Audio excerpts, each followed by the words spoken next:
Thunder hit the house like a fist. Mia's small hands clutched my shirt as I carried her into the living room. Outside, wind shoved rain across the street and the oak in my front yard creaked and groaned. A flash turned everything white.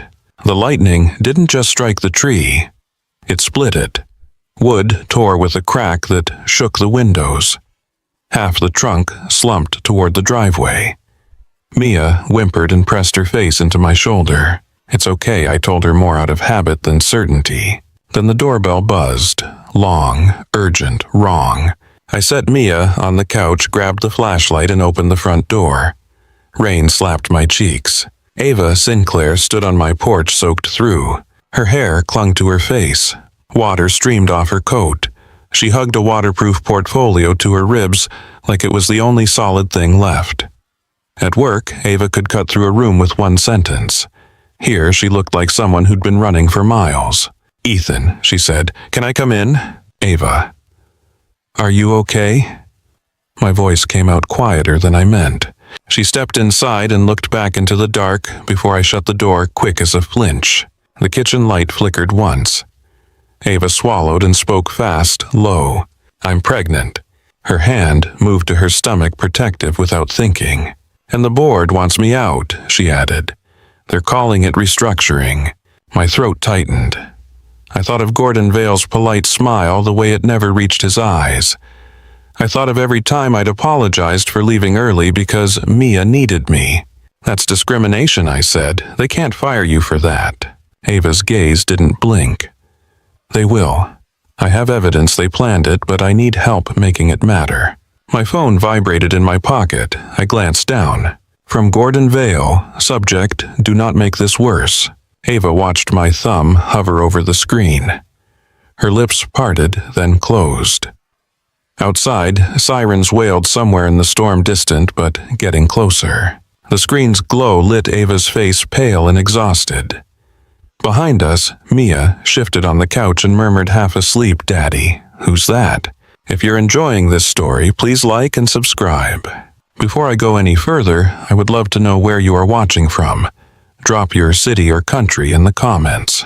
Mia's eyes opened to thin slits, the kind she used when she wanted to pretend she was asleep but still catch everything. She pushed herself upright on the couch, hair sticking out in soft spikes. "Daddy?" she whispered, then pointed at Ava, like Ava might vanish if she looked away. "Who is that?" Ava's shoulders tightened. The rain had darkened her coat to near black, and water pooled on my entry mat. She looked out of place in my small living room, like a portrait that had slipped from a gallery wall and landed in a home with scuffed baseboards and toy blocks under the coffee table. "This is Ava," I said, keeping my voice steady. "She's a friend from work." Mia sat up straighter. "She's pretty." Ava blinked, caught off guard. "Hi, Mia." Mia's gaze traveled down to the portfolio pressed against Ava's side. "Is that a book?" "It's..." Ava glanced at me. "It's paperwork." Mia nodded like she understood, then tilted her head. "Are you my daddy's girlfriend?" I felt heat rush up my neck.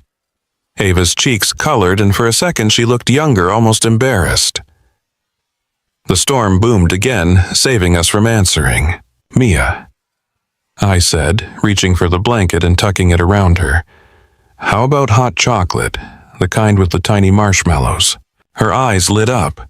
"Yes." I guided Ava toward the kitchen. It was narrow, more hallway than room, but it was warm and the sound of the rain softened there.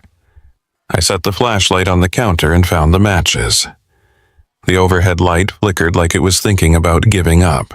Ava set the portfolio on the table with care, like it might shatter. Her hands were trembling, not dramatically, just enough that I noticed. "You should take your coat off," I said. She hesitated, then slid it from her shoulders. Underneath was a blouse that had once been crisp. Now it clung to her, damp and wrinkled. She brushed wet hair back from her forehead, and I saw the fatigue underneath the makeup she wore at work. The perfect eyeliner, the sharp lipstick, the expression that kept people at a distance. Tonight, it was all softened by rain and exhaustion. "I didn't know where else to go," she said. The kettle clicked as I turned the stove on. "You have a condo. You could have called security." You could have gone to a hotel. Ava's eyes lifted, and there was something in them that made me slow down. Not fear, exactly. More like someone who had already tried all the obvious doors and found them locked. My building lost power, she said, and the elevators stopped. Security is contracted. They report to the board, not me. She let out a short breath. I was in the garage sitting in my car, and I realized I couldn't even get into my own place without someone logging it. That word hit me. Logging. I poured cocoa powder into a mug and stirred it into hot milk. So you drove here? Yes, and they emailed me. I held up my phone. Ava's gaze sharpened, and the old Ava flashed through for a split second the CEO who could read a room and name every threat. Gordon. I watched her swallow. Her hand slid over her stomach again, slow and protective. How far does this go? I asked. Ava unlatched the portfolio. Inside were neatly stacked papers clipped and tabbed with colored flags. Meeting notes, calendar prints, email chains with names redacted. There was a smell of paper and faint perfume. They started moving pieces months ago, she said. At first I thought it was normal pushback. I changed the roadmap. I cut contracts that did not make sense. I refused to chase trends. The board complained. That's their job. Then I told my chief of staff I was pregnant, and within a week Gordon asked me if I planned to step back. My jaw tightened. Did you tell him no? I laughed, she said, but it was not a real laugh. I told him this company was built by people who work, not by people who smile for investors. I told him I was not going anywhere. The kitchen light blinked. The refrigerator hummed louder, then softer like it was breathing. Ava flipped to a document and slid it toward me. This is the draft they plan to use. They call it succession stabilization. They will say the market needs continuity. They will say the company needs a leader who can travel without limitation and be fully available. My eyes scanned the paragraph. The words were polite. The meaning was not. I imagined Ava sitting at the head of the conference table while men in suits talked around her, describing her life as a liability. That's discrimination. I said again, but it sounded thinner this time, like a label you put on a bruise, not a cure. Ava's fingers tapped the paper once. They will never say it is about pregnancy. They will say it is about perception. Her voice dropped. They will say I am a risk. I thought of my own file at work, my performance reviews, all the little notes I had tried to control, came in late due to school nurse call, missed the first 10 minutes of the client's sync, asked to reschedule because of a pediatric appointment. In my head, I saw those lines rearranged into a story I did not want anyone else to write. Mia padded into the kitchen, dragging her blanket. Is it ready? I set the mug in front of her and watched her blow on the surface like she was cooling lava. The normalness of it made the air in my chest ache. Ava's expression softened as she watched Mia. She's 5. 5, I said. Big opinions, small shoes. Mia's eyes moved to Ava's hair. It fell in damp waves down her back, still somehow elegant in a way my life never was. How do you make it like that? Ava touched it absently. Practice. I want it, Mia said. Like a princess. Ava's mouth twitched. I can try someday. Mia beamed, then took a sip of hot chocolate and sighed like an old woman. Good. She climbed back onto the couch with her mug in both hands. The flashlight threw a cone of light across the living room, catching the edges of toys and picture frames. Ava sat at my kitchen table, shoulders still tense. Ethan, she said quietly, I know this puts you in a position. I leaned on the counter and kept my voice even. You mean a position where I help you and risk my job, or I do nothing and pretend I never saw any of this? Ava's eyes held mine. You are a single father. It was not a question. It was a fact she had somehow known without my ever telling her. My throat tightened anyway. I don't talk about it at work, I said. Neither do I, she replied. For different reasons, same result. I sat across from her. The wood of the chair creaked under my weight. I didn't know you were alone. Ava's fingers paused on a spreadsheet. I don't advertise it. She glanced toward the living room. People decide what you are worth based on what you lack. The power cut out completely. The overhead light died. The stove light vanished. The refrigerator stopped humming. For a second, the house felt like it had been unplugged from the world. The only sounds were rain hitting glass and Mia's small spoon clinking against her mug. I stood and found the candles in the junk drawer. When I struck a match, the flame looked fragile against the dark. I lit 3 candles and set them on the table. The warm glow gave Ava's face softer edges. It also revealed the shadow under her eyes that bright office lights had hidden. She took a breath, then opened a folder marked with a sticker that said IP. This is why it is happening so fast, she said. Inside were patent filings, legal summaries, signatures. My eyes skimmed the first page and stuck on her name. These are in your name, I said. Ava nodded once. The core. The algorithm that makes our platform different. Her voice was steady now, the way it got when she had decided something. The board wants to move our technology into a separate entity. Then they can sell it. They can claim it is an efficiency play. They can walk away with the most valuable piece and leave the rest behind. A chill spread across my skin that had nothing to do with wet clothes. You think they are planning to sell the company? Ava's mouth tightened. I think they are planning to sell what matters. And I am the person standing in the doorway. I looked down at the pages again. The language was careful. Everything was careful. Even the betrayal. Mia's voice floated in from the living room. Daddy, the tree is scary. I got up and crossed the room. The split oak was visible through the window, jagged like broken teeth. I crouched beside Mia and smoothed her hair back. It's just a tree, I whispered. It can't come inside. Mia frowned. Can the thunder come inside? I kissed her forehead. No. Behind me, Ava stood in the doorway, arms wrapped around herself. She watched me with an expression that looked like longing and fear had decided to share the same face. When Mia finally drifted back under the blanket, her breathing slow and deep, I returned to the kitchen. Ava had lined the papers into neat stacks. She had the same focus she had in a board meeting, except here it was lit by candlelight instead of a projector. How did you get all this? I asked. Ava's eyes stayed on the documents. I kept copies. I noticed patterns. Meeting invites moved without explanation. Conversations that stopped when I walked in. My access to certain reports delayed by hours. She looked up. I was trained to believe it was my imagination, that I was being emotional. The word landed between us like an insult someone else had spoken. I'm not emotional, Ava said, voice low. I'm observant. I nodded, and careful. Yes. Her fingers tightened around the edge of a page. But careful is not the same as safe. I leaned closer, lowering my voice. Why come to me? Ava's gaze held mine for a beat. Candlelight flickered across her eyes. Because you don't flatter, you don't angle. When you disagree with me, you say it. When you think I am wrong, you look me in the eye.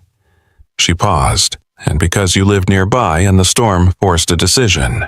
I heard the second part more than the first. Forced a decision. It sounded like something I understood too well. The rain kept coming. A branch scraped along the window, a slow dragging sound that made my shoulders tighten. Ava glanced toward the hallway. Do you have somewhere I can change? Bathroom's right there, I said. I can find you something dry. I dug through my dresser and found an old college shirt and a pair of sweatpants that were too big for her. When she came out, the shirt hung loose over her, the collar slipping off one shoulder.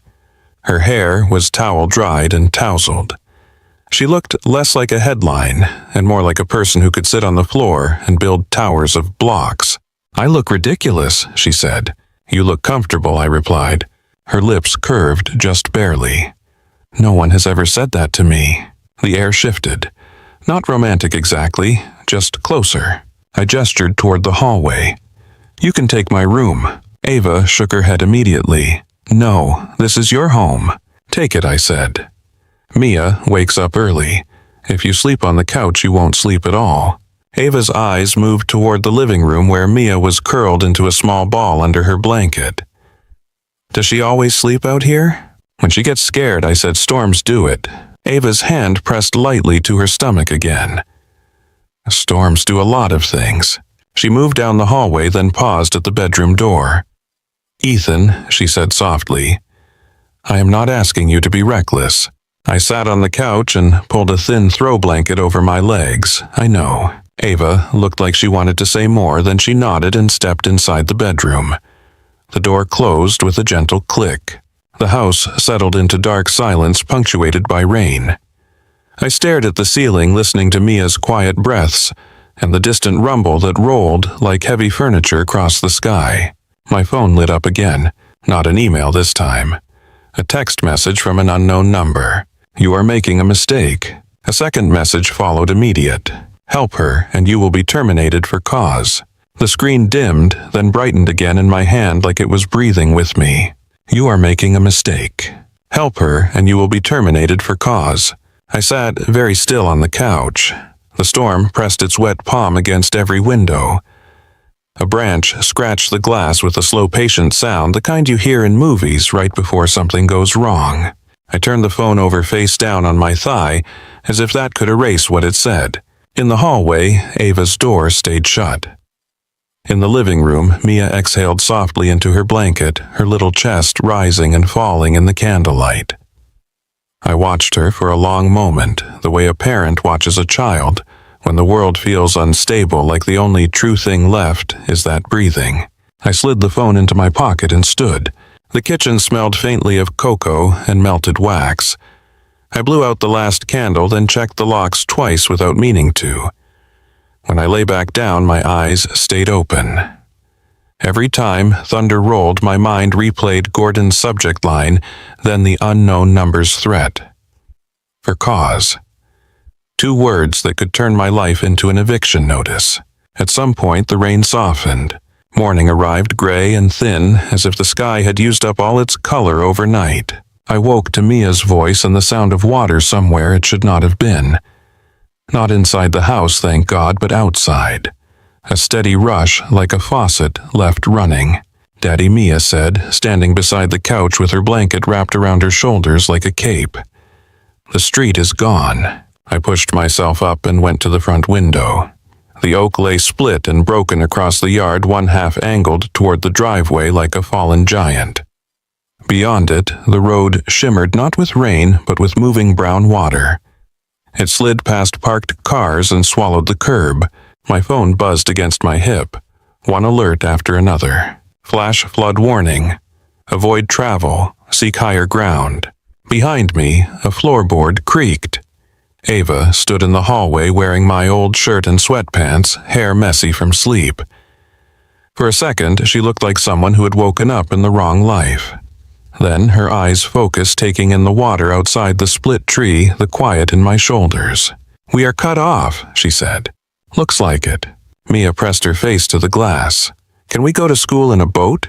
Not today, I told her. Ava's hand went to her stomach again, a reflex I was starting to recognize before she did it.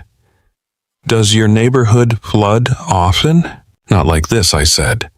Arlington gets heavy rain, but this is something else. Mia turned toward Ava as if Ava had the authority to rewrite weather. Can you do my hair? Ava blinked, surprised by the question. Your hair? Mia nodded fiercely. Like yours, with the twisty thing. Ava's gaze softened. Bring a brush. Mia ran to her room and returned with a pink brush and a bag of hair ties. She climbed onto a kitchen chair and sat very still, chin lifted proud like she was about to be crowned. Ava stood behind her, fingers gentle as she worked through tangles.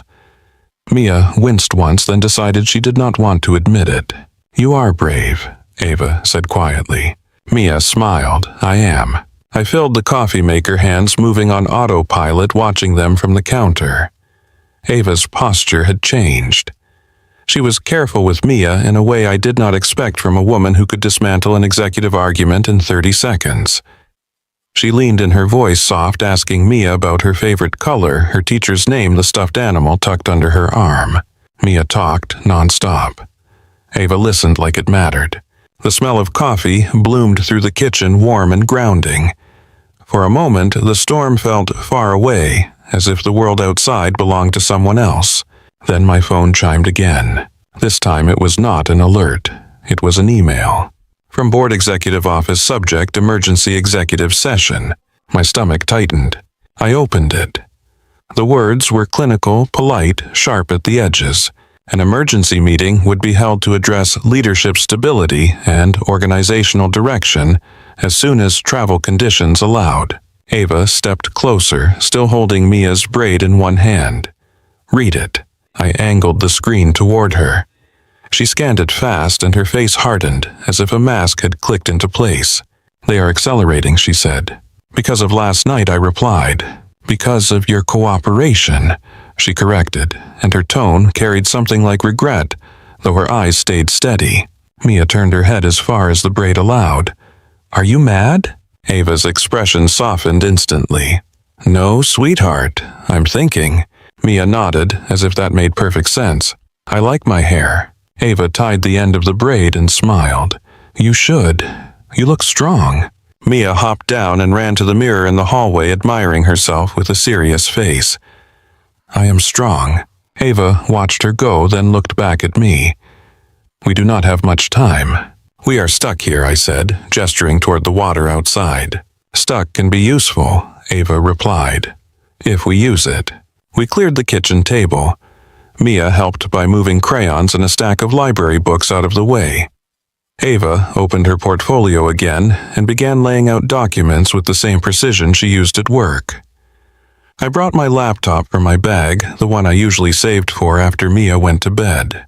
The storm had left the house humid and smelling faintly of wet wood. The power came and went, but the wireless stayed alive, hanging on by stubbornness and luck. Ava pulled up an email chain on her phone and slid her notes toward me. Start with the timeline, she said. Find the first moment the board's language shifted. I opened my calendar and searched for meetings with Gordon.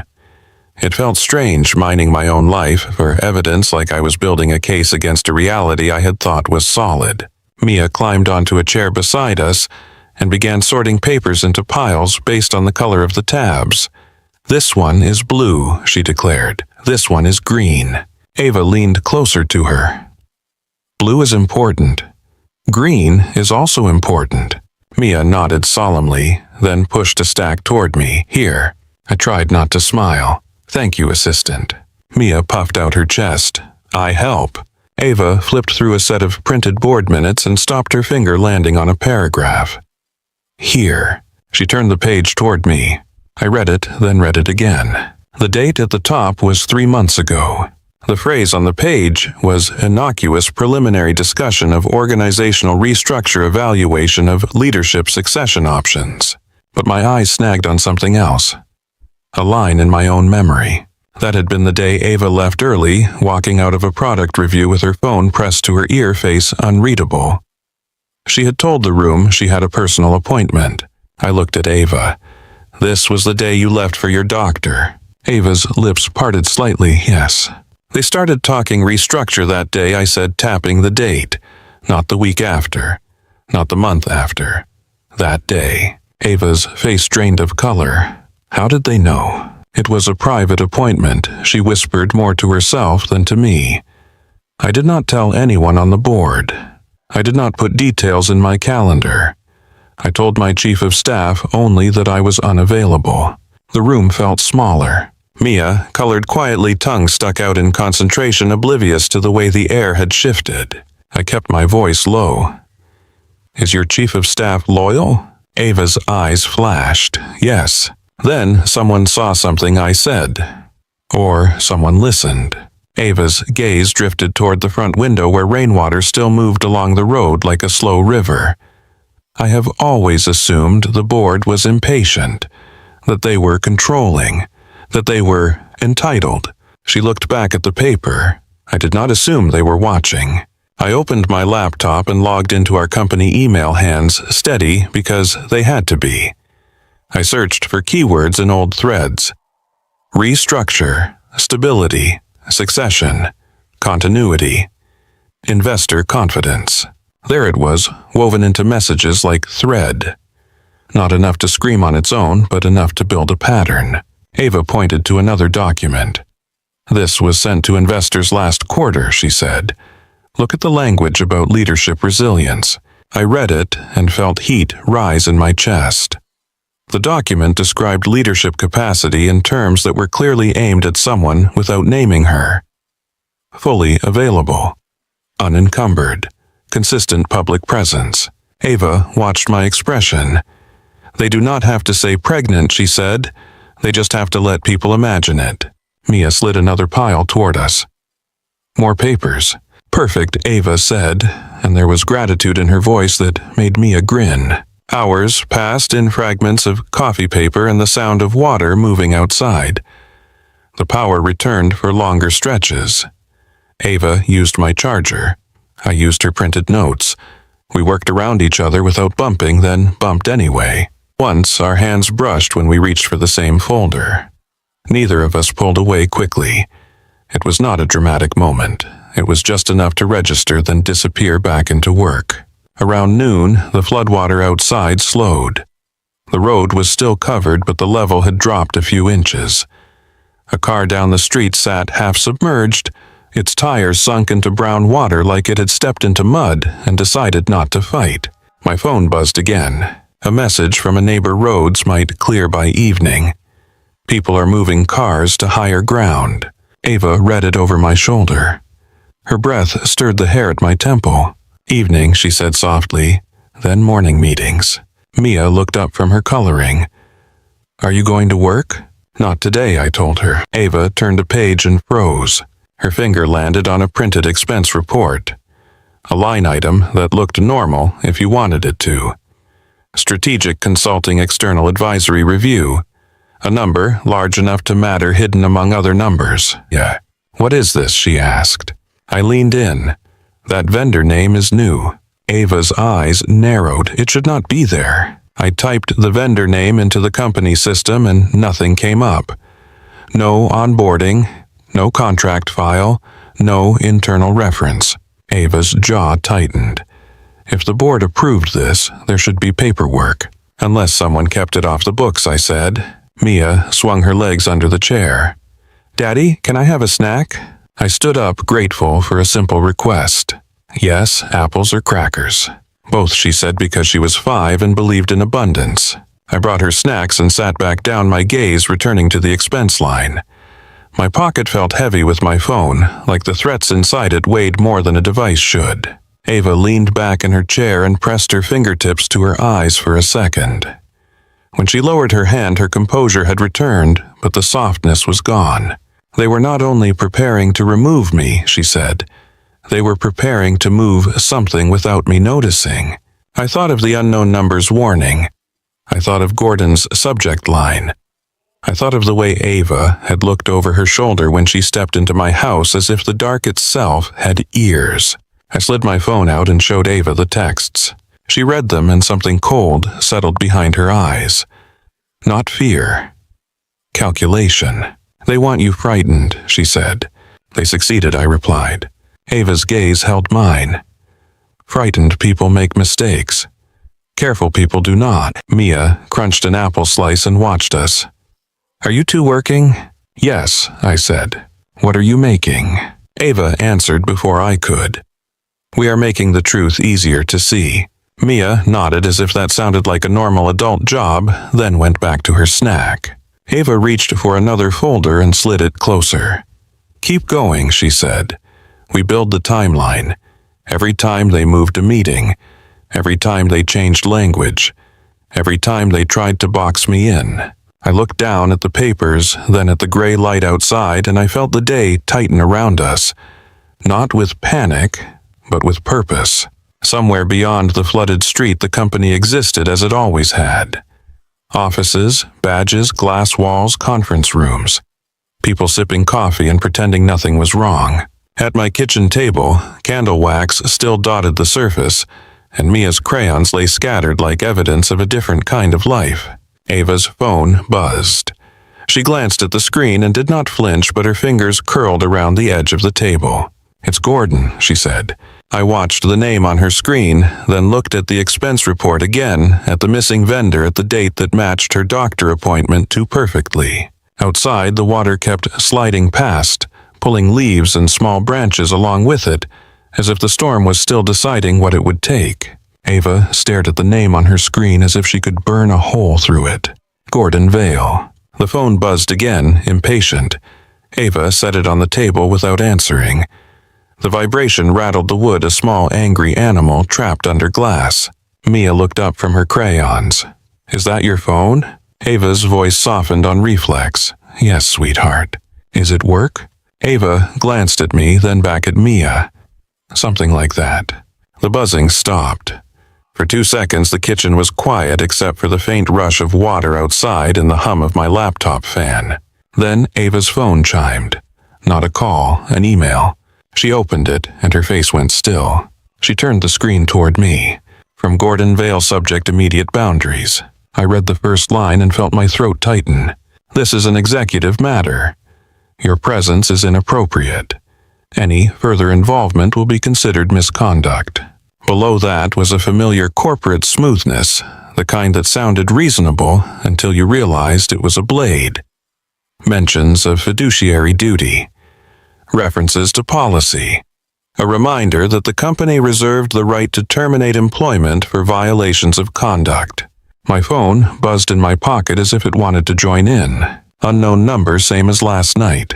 Last warning. I did not show it to Ava right away. I stared at the words until they blurred, then slid the phone back into my pocket. My hand felt cold. Ava's gaze moved from the email to my face. She saw something shift in me. Her eyes narrowed, not accusatory, just sharp. "They contacted you again," she said. It was a statement, not a question.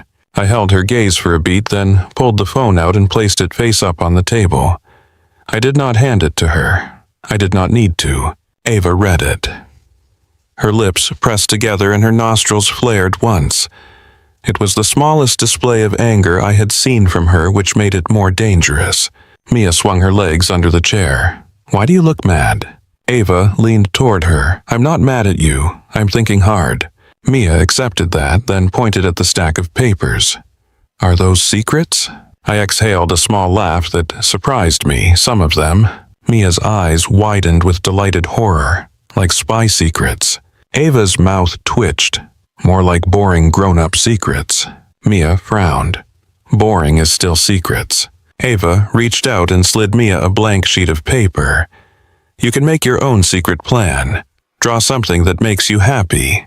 Mia grabbed a crayon and went back to work, satisfied. Ava's focus snapped back to the table. "Gordon is trying to isolate me," she said. "He wants me alone so he can control the story, and he wants me scared enough to back off," I said. Ava looked at the expense report again, then at my laptop. "Open the vendor profile." Even if it is hidden, the accounting system keeps traces. I typed in the vendor name again, slower this time, trying variations. A partial match popped up in a different database, a payment ledger used by finance.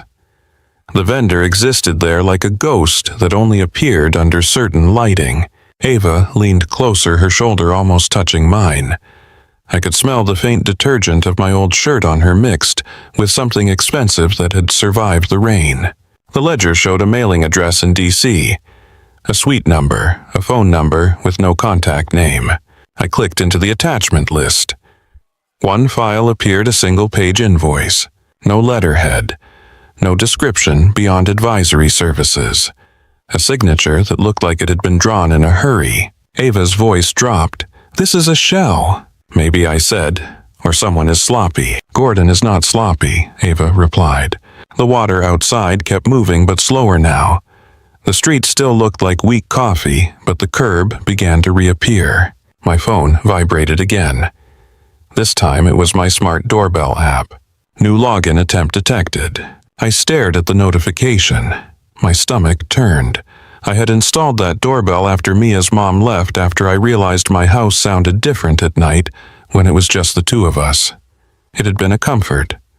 A small eye on the porch. Now it felt like an eye pointed back at me. Ava noticed my expression. What is it? I turned the screen toward her. Her gaze sharpened. Someone is trying to access your doorbell, she said. I did not give anyone that login, I replied. Ava's hand moved to her stomach again, but this time it was slower, deliberate. She was grounding herself. Disable remote access, she said. Change the password, now. I did it with shaking fingers, forcing my hands to stay steady so Mia would not notice. I set the doorbell to local only and turned off app sharing. Then I opened the access log. 3 attempts. 2 from unknown devices. 1 from an IP address that was not in Virginia. Ava watched the log. They are not guessing, she said. They are testing, seeing what they can see. A sound came from the living room. Mia humming to herself as she drew pleased and safe and unaware. I lowered my voice. Is this still about getting you out? Ava did not answer right away. She sat down, shoulders squared, and studied the papers like they were a map. When people behave like this, she said quietly, it is because they are hiding something larger than reputation. I looked at the missing paperwork. The disguised invoice. The board minutes timed to her doctor appointment. The threats. It feels like I stepped into someone else's movie, I muttered. Ava's eyes lifted to mine. No. You stepped into their version of reality. They have been living in it for a while. My phone vibrated again, and my heart jumped before I saw it was a neighbor alert in the community group chat. Road is dropping. People moving cars to higher ground. Watch for debris. I glanced out the window. The water line was lower. A car down the street rocked slightly as the current changed. Ava followed my gaze. If the road's clear, they will call the meeting fast. I nodded. They already tried. Ava reached for her email and scrolled. They will frame it as stability. They will say it is urgent. They will aim for a vote before I can respond. I rubbed my temples. My head hurt in a way that coffee could not fix. Mia's voice floated in. Daddy, can Ava stay for dinner? My throat tightened. We will see. Mia turned her face toward Ava. I like her. Ava's expression softened so quickly it startled me. She crouched beside Mia's chair. I like you too. Mia held up her drawing. It was a stick figure with long hair next to a smaller stick figure with a bow. A third figure taller stood beside them with a big square head and a smile. That's me, Mia announced, tapping the bow. That's you, she tapped the long hair, and that's Daddy. Ava's eyes flicked to the third figure. Your daddy has a big head. Mia giggled. He thinks a lot. Ava laughed under her breath, then looked at me. The laughter faded into something gentler. For a second, the kitchen felt warmer than it had any right to. Then my phone buzzed again. This time it was a direct email to me from Gordon Vale. From Gordon Vale. Subject, your employment status. My finger hovered over it. Ava's gaze was steady, but I could see tension in the way she held her shoulders. I opened the email. Mr. Brooks, your involvement in matters outside your role is noted. Continued misconduct will result in immediate action up to and including termination for cause. The words were clean. The message was filthy. My hands clenched into fists, then loosened. Ava read it over my shoulder. Her jaw tightened. He's trying to make you the example, she said. I have a kid, I replied, and my voice cracked on the last word. Ava turned fully toward me. I know. There was no pity in her eyes, only recognition. I swallowed hard. I cannot lose my job. Ava's gaze did not waver. I am not asking you to sacrifice her stability. The way she said her made me glance at Mia again. My daughter was humming coloring and chewing a cracker. Her braid had loosened a little at the crown, a soft imperfection that made her look even more like a child. Ava's voice lowered. Is there someone you trust nearby? My neighbor, I said. Mrs. Delgado. She is retired. She has watched Mia a few times when I got stuck at work. Ava nodded once. If anything escalates, Mia should not be in the middle of it. The word escalate sat heavy on my tongue. I stood and walked to the window, forcing myself to look outside like a normal person. My driveway was slick with rain. The split oak lay like a warning. Across the street, a dark sedan sat parked near the corner. It could have been anyone. It could have been a neighbor. It could have been nothing. But it had not been there yesterday. Ava came up behind me close enough that I could feel her presence without touching. "Do you recognize that car?" "No," I said. We watched it for a few seconds. No movement, no lights, just stillness. I stepped away from the window and picked up my phone. I called Mrs. Delgado. She answered on the second ring. "Ethan, honey, are you all right? I heard a tree went down." "I am okay," I said. "Mia is okay. I might need a favor later." "Of course," she replied without hesitation. "You tell me what you need." I glanced at Mia. "If the road clears and I have to go somewhere, could Mia stay with you for a bit?" "Any time," Mrs. Delgado said. "Bring her? I have soup on the stove and enough blankets to build a fort." Mia's head popped up at the word fort. I smiled, despite myself. "I will call you soon," I told Mrs. Delgado. "Be careful," she said, and the line went quiet. Ava returned to the table and tapped the expense report. "Back to this," she said, as if anchoring us to what we could control.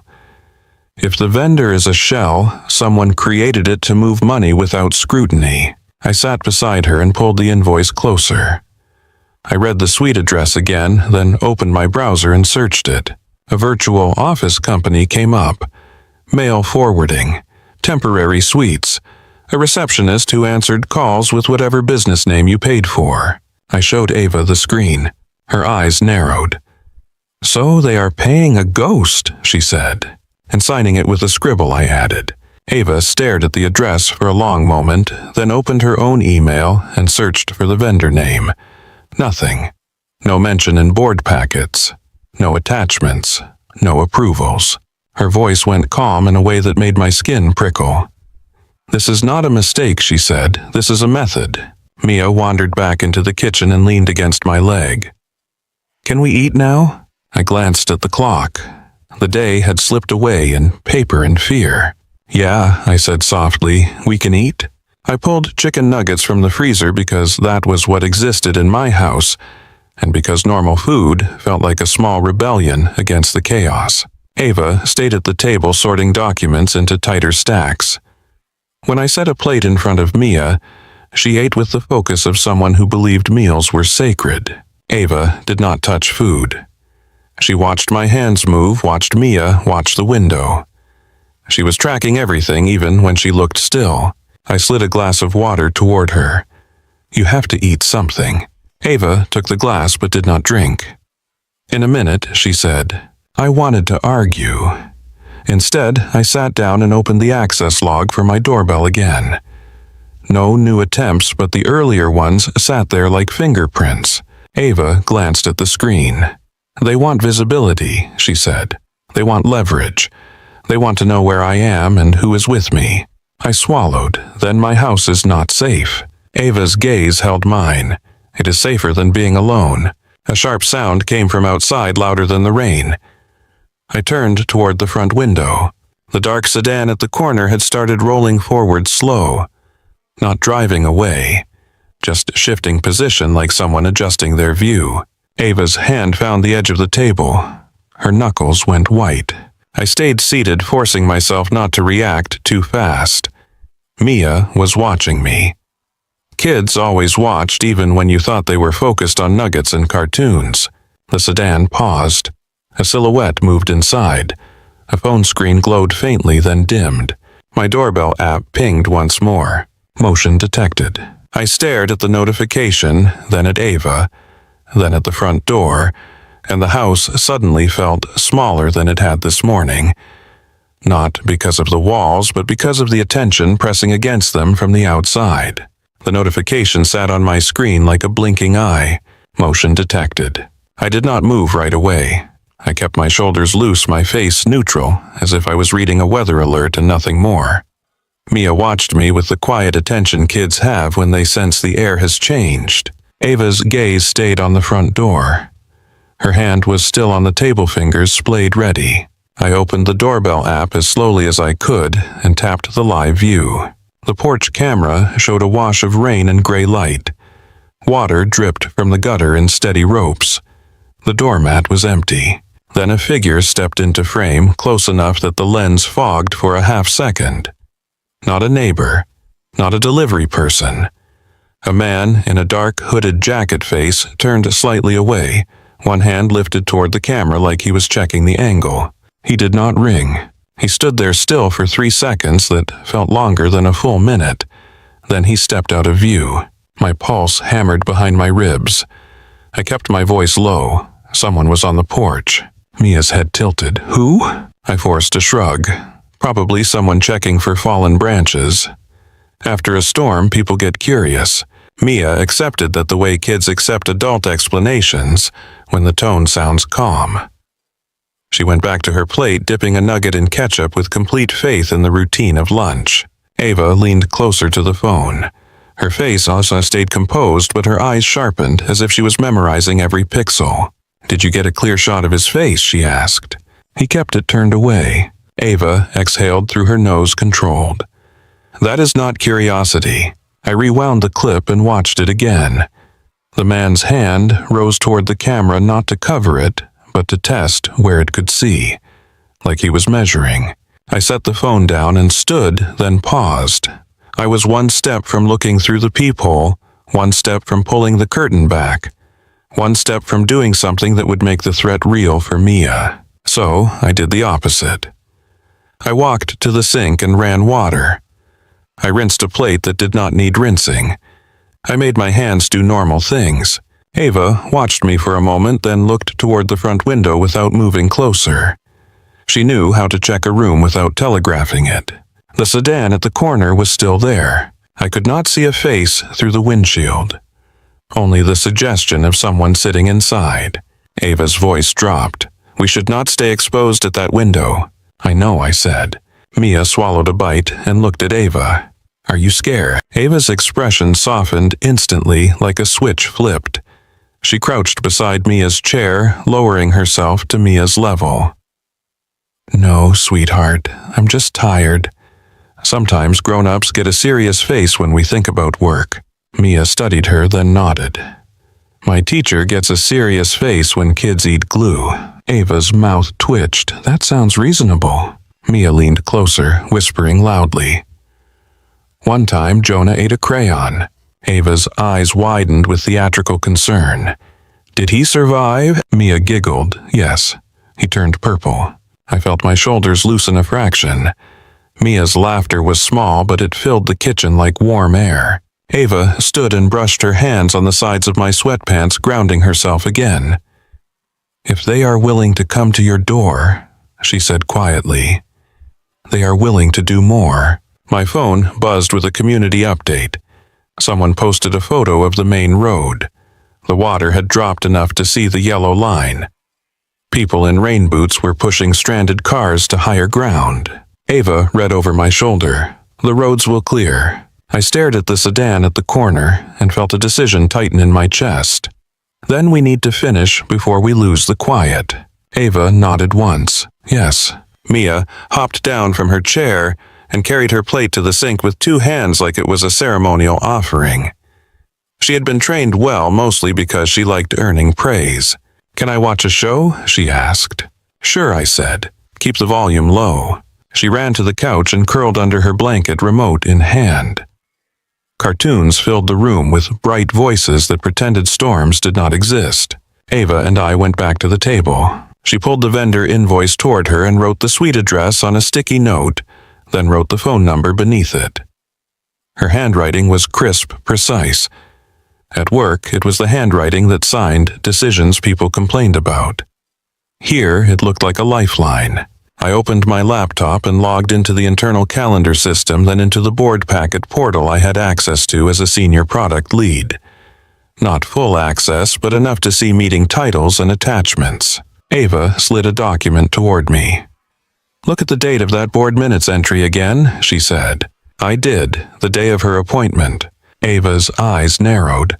Now look at what else happened that week. I searched my email for that week and saw the same pattern. A sudden change in review cadence. A new leadership alignment meeting added last minute. a request for a private investor briefing that Ava had not initiated. My throat tightened. They were building a narrative. Ava nodded. They were collecting language. They were planting phrases that sound neutral but have teeth. I clicked into the investor briefing request.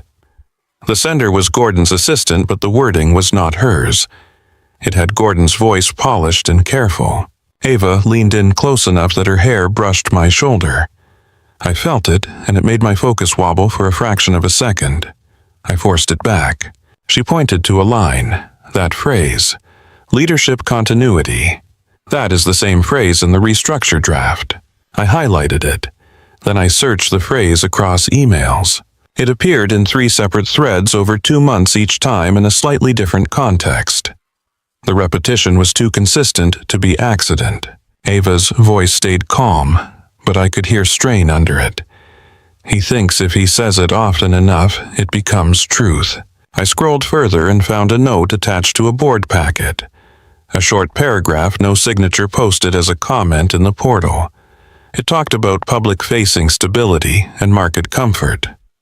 It talked about availability. It talked about optics. Ava stared at the screen, her jaw tight. He is trying to make my body a business risk. I looked at her, really looked. The woman who commanded a room. The woman who had built Harbor Line from a rented workspace near Rosslyn. The woman who never let anyone see her hands shake. "How are you holding up?" I asked. Ava blinked as if the question surprised her. "I do not know," she admitted, voice lower. "One minute I feel like I can fight them. The next minute I feel like I am standing on a stage while everyone decides what I am allowed to be." I swallowed. "You came here in the storm." Ava's gaze flicked toward Mia on the couch. I did not want to be alone. The confession hung between us, quiet and heavy. Mia laughed at something on the screen. The sound cut through the tension like a small blade of light. Ava watched her for a moment. Her expression softened in a way that felt almost private. "She is lucky," she said. "I'm the lucky one," I replied without thinking. Ava looked at me, and for a second the kitchen felt smaller for a different reason. Then she straightened, pulling her focus back like a curtain. "We keep going." I nodded and opened another folder. This one was labeled Project Lighthouse. The name made my stomach tighten. It was our most protected work, a guidance system designed for emergency response drones, the kind that could map flood zones and find stranded people in minutes. We had pitched it to state agencies, then to federal contractors. The tech was valuable because it worked in conditions where other systems failed. I glanced at Ava. "Why is this in your personal portfolio?" Ava's eyes did not flinch. "Because I do not trust their vault anymore." I stared at the header pages, then at her name on the patent filings beneath. "You registered the core algorithm personally." Ava nodded once. "I built it. Before the first round of funding, before the board seats, before Gordon ever pretended to care." My mouth went dry. "That means if they push you out, they lose the heart of Lighthouse. That is why they need me gone quietly," Ava said. "They need me removed without a fight, without me taking people with me, without me calling attention to how valuable the core is. And without you locking them out," I added. Ava's gaze held mine. Yes, I felt the pieces sliding into place, cold and sharp. So the vendor invoice could be payment for someone helping move assets. Ava leaned back, eyes narrowed. Or payment for someone on the outside. The word outside made me think of the sedan, the porch visitor, the login attempts. I rubbed my palms against my jeans, trying to push the energy somewhere. "We need something more than patterns." Ava nodded. "We need one undeniable connection." A small voice drifted from the couch, "Daddy." I turned. Mia was sitting up, remote in her hand. "Can I show Ava a picture?" Ava's face softened. "Of course." Mia climbed off the couch and ran down the hallway to my small home office. She came back holding my tablet, the one I used for video calls when my laptop camera acted up. She plopped it onto the table and swiped with confidence. "Look." A photo filled the screen. The holiday party from last year. Harbor Line's logo on a backdrop, strings of warm lights, everyone dressed up and pretending they were relaxed. Mia pointed at Ava's face in the photo. You look like a movie star." Ava blinked surprised into a real smile. That was a very long night. Mia swiped again. Another photo, another. She was scrolling through the album the company had sent out after the event, the one employees were encouraged to share. Mia stopped on a shot that was not centered on anyone important. It was a candid photo near the bar, blurred at the edges, taken mid-conversation. "This man looks mean," Mia said, tapping the screen with a crayon-stained finger. In the background, half hidden behind a cluster of balloons, Gordon Vale stood close to someone with his back turned to the camera. Gordon's posture was different than in board meetings. Less polished, more intent. His hand was lifted, as if emphasizing a point, his face angled down toward the other man. I leaned closer and pinched the screen to zoom. The man's face was turned just enough to catch the jawline, the haircut, the shape of the ear. My breath caught. Ava watched my expression. "Ethan." I zoomed again, enhancing the brightness. The image pixelated, but the profile sharpened enough to confirm what my gut already knew. "That's Miles Kerr," I said. Ava frowned slightly. "Who is that?" I felt my pulse kick harder. "He is not on our board." I swiped back to the photo and zoomed in again, forcing my brain to accept it. Miles Kerr had been photographed at an event of a competitor 2 months earlier, standing near Redwood Dynamics' CEO. I remembered because our internal newsletter had compared Redwood's product launches to ours, a polite way of saying they were gunning for us. "Miles Kerr sits on Redwood's advisory council," I said, voice tight. "I've seen him on panels. He is connected to their strategy team." Ava's face went very still. The softness she had shown Mia drained away, replaced by something colder and sharper. She stared at the photo, as if she could pull more secrets out of it by force. "If Gordon is meeting with him," Ava said slowly, "then this is not just about my pregnancy." The words landed with weight. Mia blinked between us. "Is he a bad guy?" I forced myself to smile. "We are just figuring out who he is." Ava leaned toward Mia, gentle again. "You did a good job noticing him," she said. "You have very smart eyes." Mia beamed. "I do." I took the tablet and sent the image to my email, then saved it in a folder on my laptop. My fingers moved fast, almost shaking. Ava pulled the Project Lighthouse papers closer and stared at the patent summary again. Her voice was low. "If they are talking to Redwood, then they are using the restructure as cover." For what I asked, even though I already felt the answer forming. Ava's gaze lifted to mine. "For a transfer, a sale, a carve-out that makes them money and makes the company weaker." My mouth went dry. "They need you out, so you cannot block it." Ava nodded once, and her hand pressed to her stomach with a steadiness that looked like resolve. Outside, the rain eased into a steady drizzle. A shaft of pale light broke through the clouds and hit the flooded street, making the water look almost calm. I checked the community chat again. Someone posted roads are passable near the main intersection. Watch for debris. The sedan at the corner rolled forward and disappeared down the street, unhurried. Ava watched it go without turning her head. I looked down at the holiday party photo on my screen. Gordon's intent face, Miles Kerr's profile in the background like a shadow that should not be there. My kitchen table was covered in paper and crumbs and crayons, and it felt like the center of a storm that had nothing to do with weather. The holiday party photo stayed on my screen long after Mia wandered back to the couch and Ava began stacking papers again. Gordon's face in that picture did not look like the man who liked to talk about culture and stewardship. It looked like someone bargaining in a hallway trying to keep his hands clean. Ava slid the Project Lighthouse pages into a folder and tucked it under the portfolio flap. "We need to treat that image like a match," she said quietly. "In the right place, it lights everything." Outside, the drizzle had softened to a wet hush. The street still shimmered, but the water no longer pulled at things with the same hunger. The neighborhood sounded like it was waking back up. A distant engine, a garage door, someone dragging a trash bin through puddles. My phone buzzed with another update from the community chat. "Main road opening. Use caution." Ava read over my shoulder and nodded once. "If people can move again, the board can move again." I closed the tablet and set it face down. Then we do not waste the rest of the day. Mia's cartoon chirped from the living room. She was curled into a ball under her blanket braid, slightly crooked now, thumb near her mouth when she forgot to act grown. Ava's gaze drifted to her, lingering. The hardness in her face softened for a second, then returned like a door closing. I need to call someone, she said. Someone who understands how they will try to frame this. Legal, I asked. Ava nodded. Nina Park. I knew the name. Our general counsel, the kind of lawyer who spoke in calm sentences and never raised her voice. She had been at Harborline for years, long enough to see boards change and executives come and go. You trust her, I asked. Ava hesitated.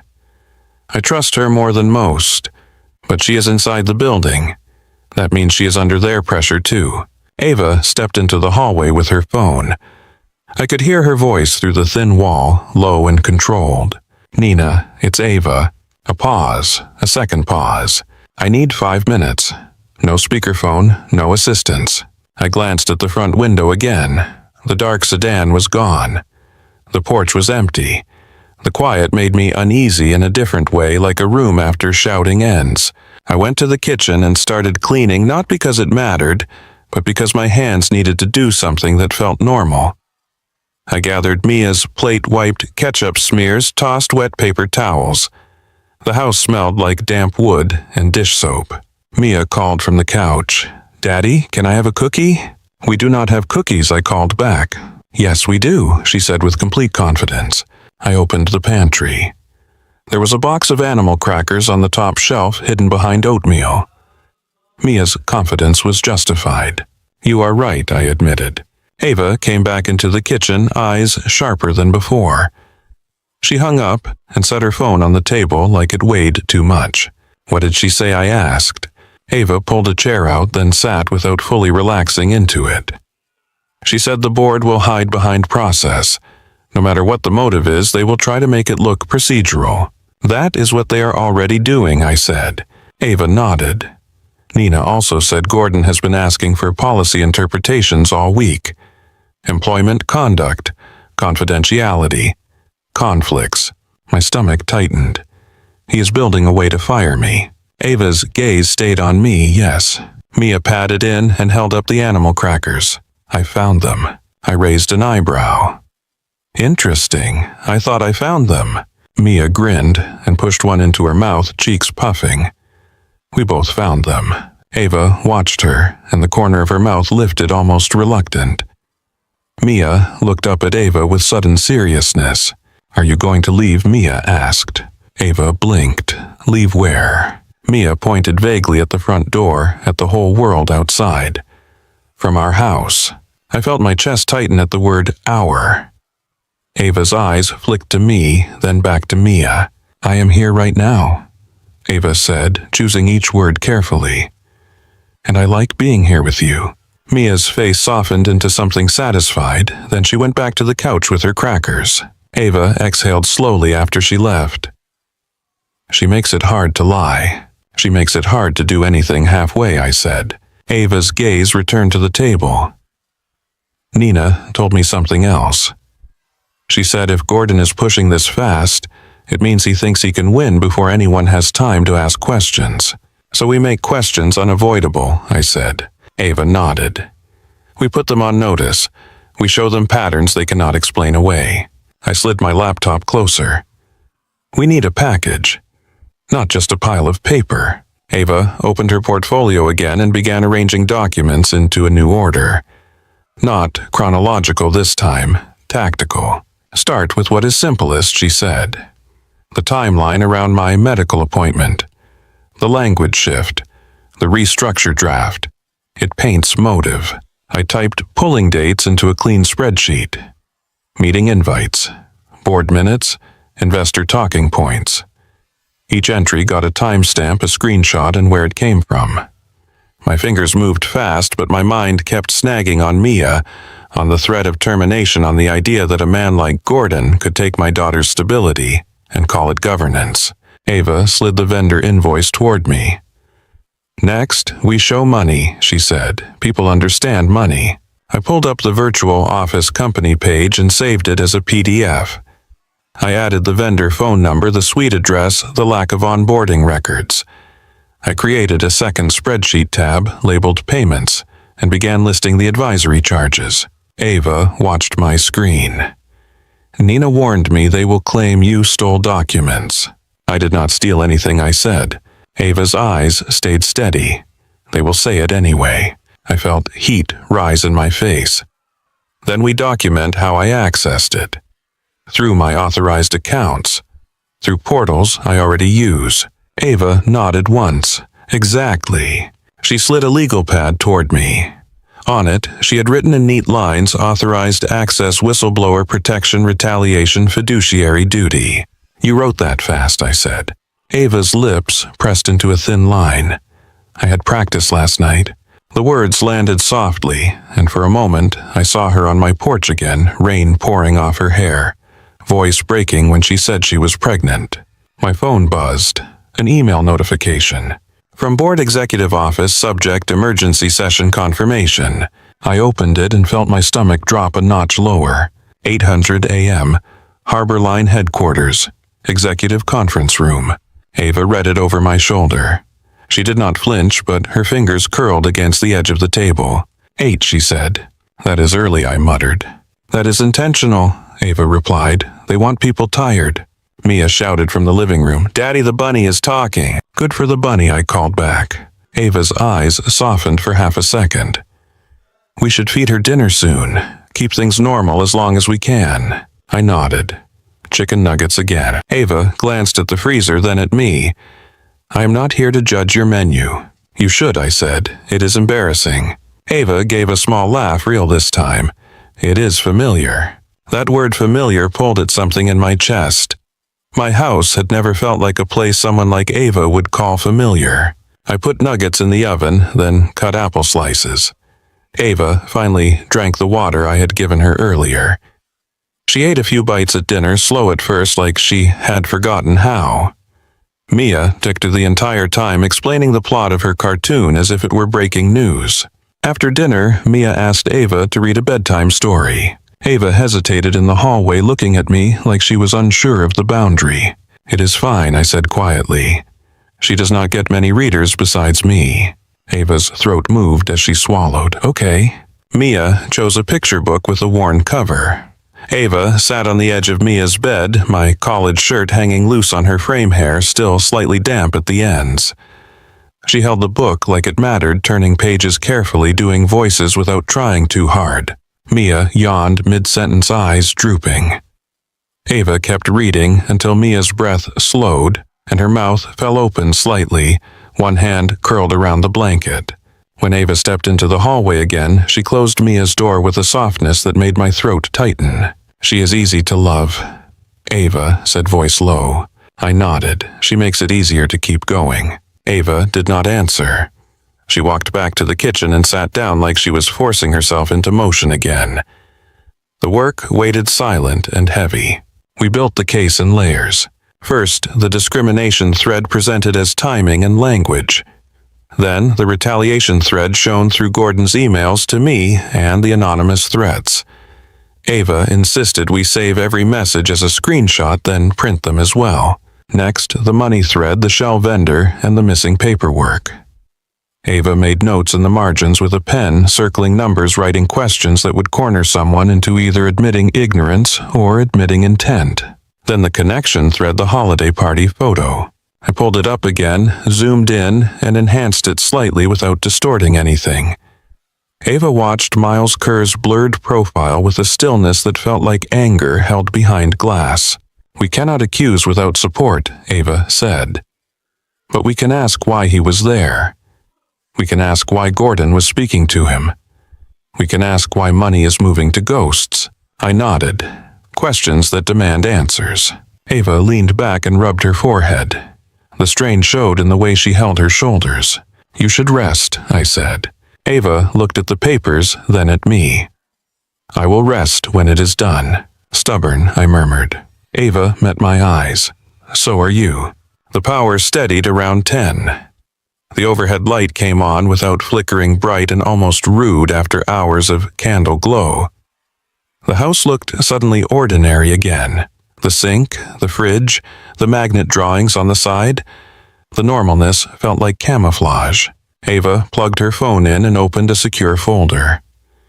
Nina sent me templates, she said. Language for a formal notice. Language for requesting an independent investigation. Language for preserving evidence. You told her about Redwood, I asked. Ava nodded, carefully. She said if we mention a competitor, Gordon will call it paranoia. So we show the photo and ask for an explanation. We show the payments and ask for contracts. We show the restructure draft and ask why it was written when it was. I watched her type, hands steady now. Ava was back in her element, but there was something different about it. Less performance, more purpose. I assembled everything onto a flash drive I kept for work demos. I created folders. Timeline, payments, communications, images, legal. I added a simple index document, clean and direct with page numbers and dates. Ava watched me label the drive. Her voice softened. You are good at this. It is just organization, I said. It is protection, Ava corrected. Near midnight, the house was quiet, except for the refrigerator hum and the occasional creak as the wood cooled. Mia slept down the hall, her nightlight making a faint glow under her door. Ava gathered the printed pages into a binder I had from an old product launch. She snapped it shut and held it for a second as if feeling the weight. We should keep a copy here, she said. I already did, I replied, pointing to the second flash drive I had prepared. 2 copies.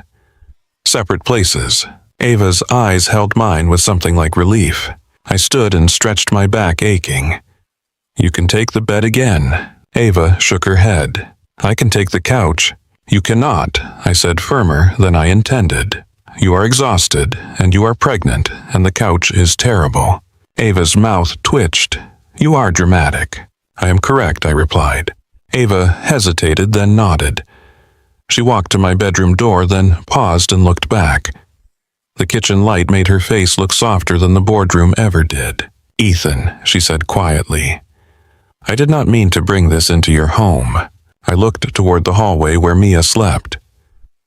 It is already here, I said. We just finally named it. Ava exhaled slowly, then stepped into the bedroom. The door closed with a gentle click. I lay on the couch with my phone on the coffee table, the flash drive in my pocket like a stone. Outside, the world had stopped raging and settled into dripping silence. The split oak in the yard was a dark shape against the streetlight. My phone buzzed once more. Not a threat this time. A calendar reminder automatically synced from the board email. Emergency executive session, 8:00 a.m. I stared at the glowing screen until my eyes burned, then turned it face down and listened to the quiet, holding my breath for the next sound that might mean someone was close enough to touch the door. I must have dozed off at some point because the next thing I knew, the refrigerator clicked on, and the sound startled me awake. The house was still. Not the kind of still that feels peaceful, but the kind that feels like it is listening. I sat up on the couch and blinked at the dark. The streetlight outside cut a thin rectangle across the living room floor. Mia's blanket rose and fell in a slow rhythm. She had migrated from the couch to the rug sometime during the night, curled around her stuffed rabbit like it could stand guard. A floorboard creaked in the hallway. I turned my head and saw Ava at the end of the hall, barefoot, my old shirt hanging loose on her shoulders. Her hair was pulled back messy and quick, like she had done it without looking in a mirror. She stood there for a moment as if she was deciding whether to speak. You okay? I asked, softly. She shook her head once, almost imperceptibly. Couldn't sleep. I lifted the edge of the blanket off my legs and stood careful not to make the couch springs complain. Do you want water? Ava nodded and followed me into the kitchen.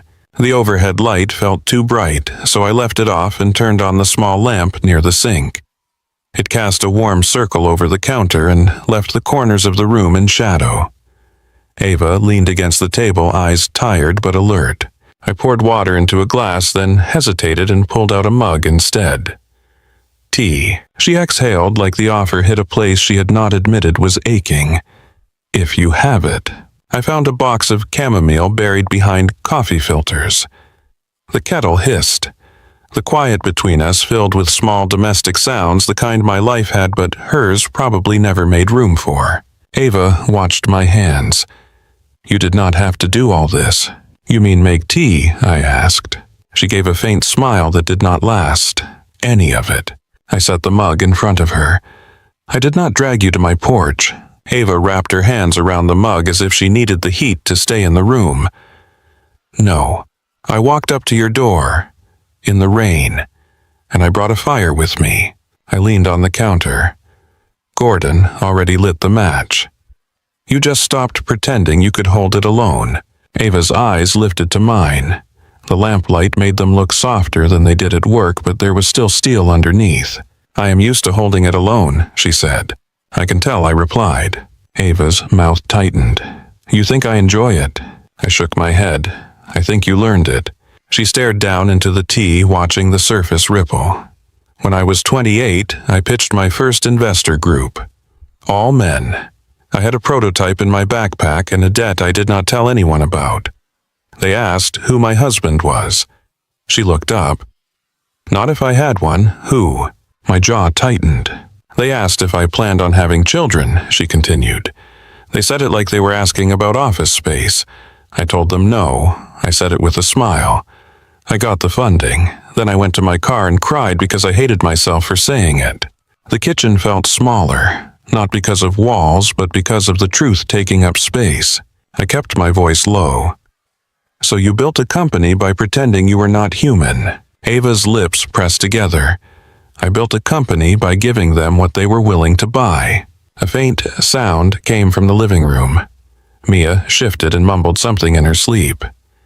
Ava's gaze flicked toward the doorway, then returned. I didn't know, I said. Ava's eyes sharpened a little. You did not ask. That is fair, I admitted. We are not exactly friends at work. Ava huffed a quiet laugh. No, we are not. The laugh faded. The air between us changed slow and almost reluctant. I set my palms on the counter and watched her. Why did you come here, Ava? Her eyes stayed on the mug. The power was out at my building. The elevators were dead. Security was not answering. I could have booked a hotel, but hotels have cameras and people who talk. She swallowed. I could have called a driver, but I did not want a stranger knowing where I was going. That does not explain me, I said. Ava's fingers tightened around the mug. She looked up. You want the honest answer? Yes. Ava held my gaze. Her voice came out quieter than before. Because you see me. I did not speak. She continued, careful now, like she was walking across glass. At work, most people see the role. They see the title. They see what they can get from me or what they have to protect themselves from. You do not flatter. You do not perform. When you disagree with me, you say it. When you think I am pushing too hard, you hold your ground. You look at me like I am a person. My throat tightened. Ava's eyes glistened, but the tears did not fall. And I'm tired of being a symbol. The words settled between us. I felt them in my chest like a weight. I am not a hero, I said quietly. Ava nodded. Neither am I. I took a step closer without thinking. Then I stopped as if my body remembered the rules before my mind did. Ava's gaze dropped to my hands, then back to my face. Ethan, she said softly, if you want me to leave, I will. My mouth went dry. Do you want to leave? Ava did not answer right away. She stared at me for a long moment, and in her face I saw two versions of her fighting. The Ava who survived by control. The Ava who showed up at my door, soaked and shaking because control had finally failed. I do not know what I want, she whispered. I reached out and brushed a loose strand of hair away from her cheek almost without permission. My fingertips barely touched her skin. She did not pull away. The touch was small. The impact was not. Ava's breath caught. Her eyes flicked to my mouth. Then she closed the distance. Her lips met mine like something she had refused to need for too long. For a second, I stood frozen, shock racing through me. Then my hands lifted, one settling against her waist, the other cradling the back of her head. She tasted like tea and rain, and a kind of ache I understood too well. The kiss was not gentle. It was not careful. It was relief and fear and loneliness folding into one. It felt like an argument that had been going on in silence for months finally decided to speak. Ava pulled back, first breath uneven. She rested her forehead against my chest for a beat, then looked up at me. "This complicates everything," she said, voice rough. I swallowed. Maybe we were already complicated. Ava's mouth twitched, but her eyes stayed serious. "They will use this. If they find out," I said. Ava stepped back as if she needed space to think. Her hands pressed to the edge of the table, knuckles pale. "They are already watching your porch. They tried to access your doorbell. They sent anonymous threats. If they want leverage, they will look for leverage." My pulse pounded again, the adrenaline returning like a wave. I forced myself to breathe. "So we keep it private." Ava's gaze held mine. "And we keep it clean. No messages, no photos, no mistakes." The word mistakes landed like a warning. From the living room, Mia coughed softly and rolled over. Ava glanced toward her, then back at me. Ava's hand moved to her stomach and she pressed lightly as if checking that her body was still real. "I should not have done that," she whispered. I felt a flare of something hot and protective. "Do not say that." Ava's eyes softened, then hardened again. "I have to survive this meeting, and I have to keep my daughter safe," I replied. The words hung between us not as a barrier but as a shared truth. Ava took a steadying breath. "We need to check something." "What?" "My car," she said. "If they are tracking you, they might be tracking me too." The thought tightened my stomach. "You think they put something on it?" Ava nodded. "It happens. It is easy. And it explains how Gordon knew where you were." I grabbed my flashlight and my keys. Ava hesitated at the hallway entrance, glancing toward Mia. I moved quietly and pulled the living room blanket higher over my daughter's shoulders. She did not wake. Then Ava and I slipped out the back door into the damp night. The air smelled like wet grass and broken wood. The split oak was a dark shape in the front yard, its jagged center exposed like a wound. The street was quieter now, with only a few cars passing slowly through standing water. Ava's car was parked in my driveway, a sleek, dark sedan that looked too polished for my neighborhood. Water beaded on the hood, catching the flashlight beam like tiny glass marbles. Ava crouched and aimed the light under the rear bumper. I did the same under the front. "Look for anything that does not belong," she said. My hands were cold. The ground was slick. I moved the beam along the undercarriage, scanning for wires, boxes, anything taped or magnetized. Ava's breathing was controlled, but I could see tension in her shoulders. Then she froze. "Here," she said. I slid closer, flashlight following her finger. A small, black rectangle sat tucked near the frame, held in place with a magnet.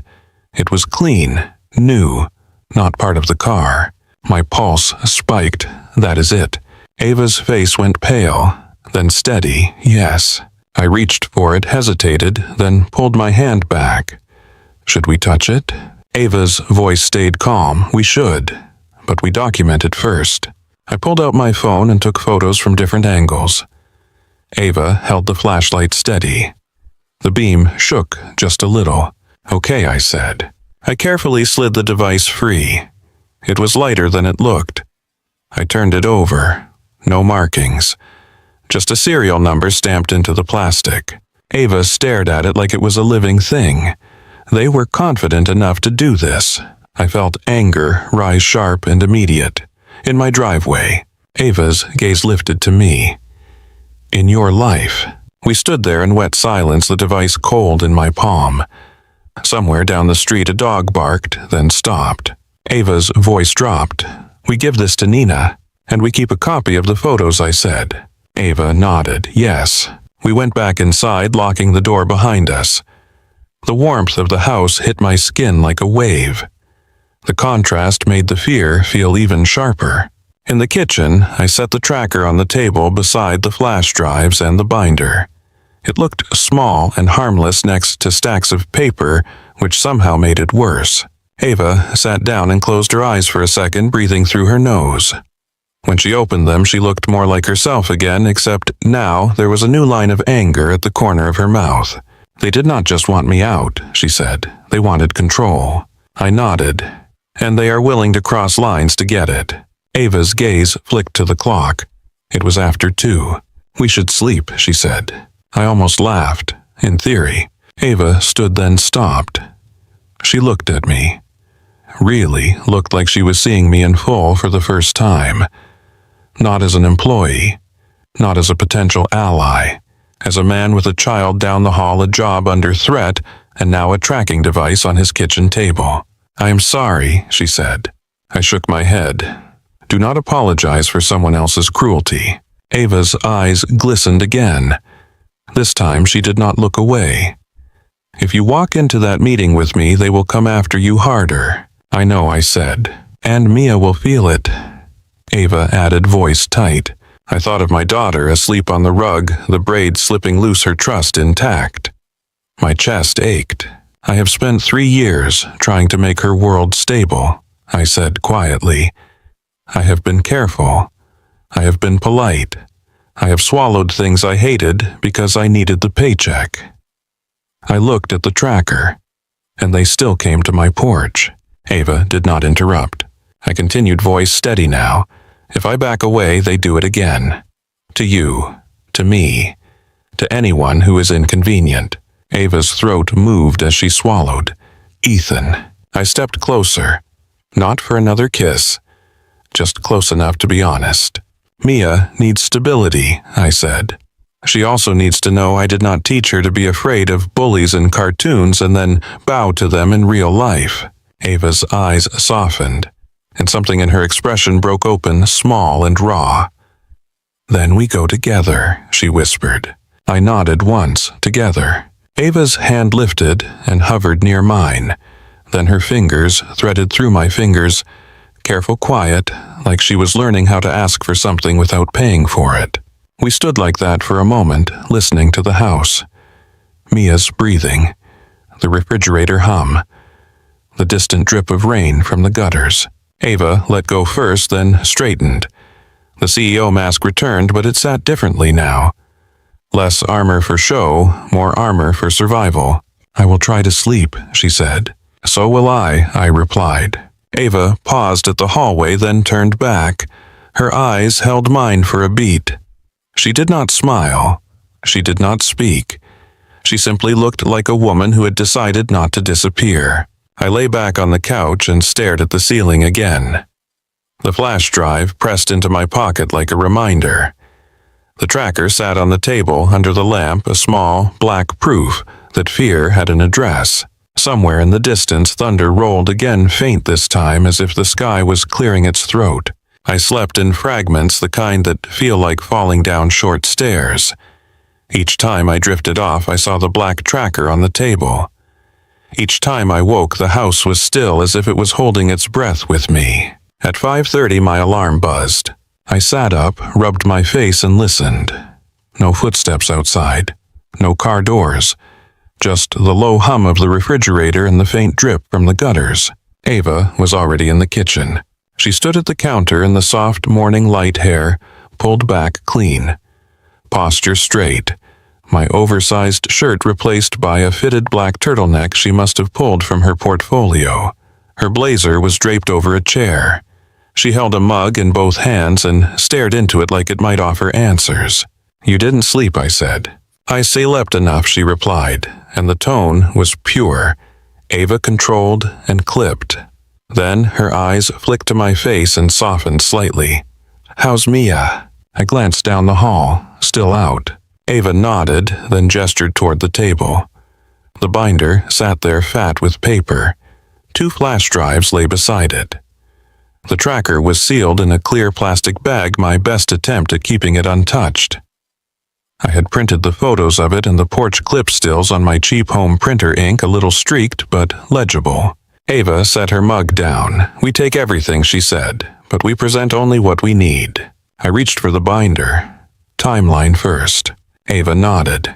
timeline first. I checked my phone. No new threats overnight, just the calendar reminder. 8 a.m. Harbor Line headquarters. You ready? I asked. Ava's hand went to her stomach, light and protective. No, she said. Yes.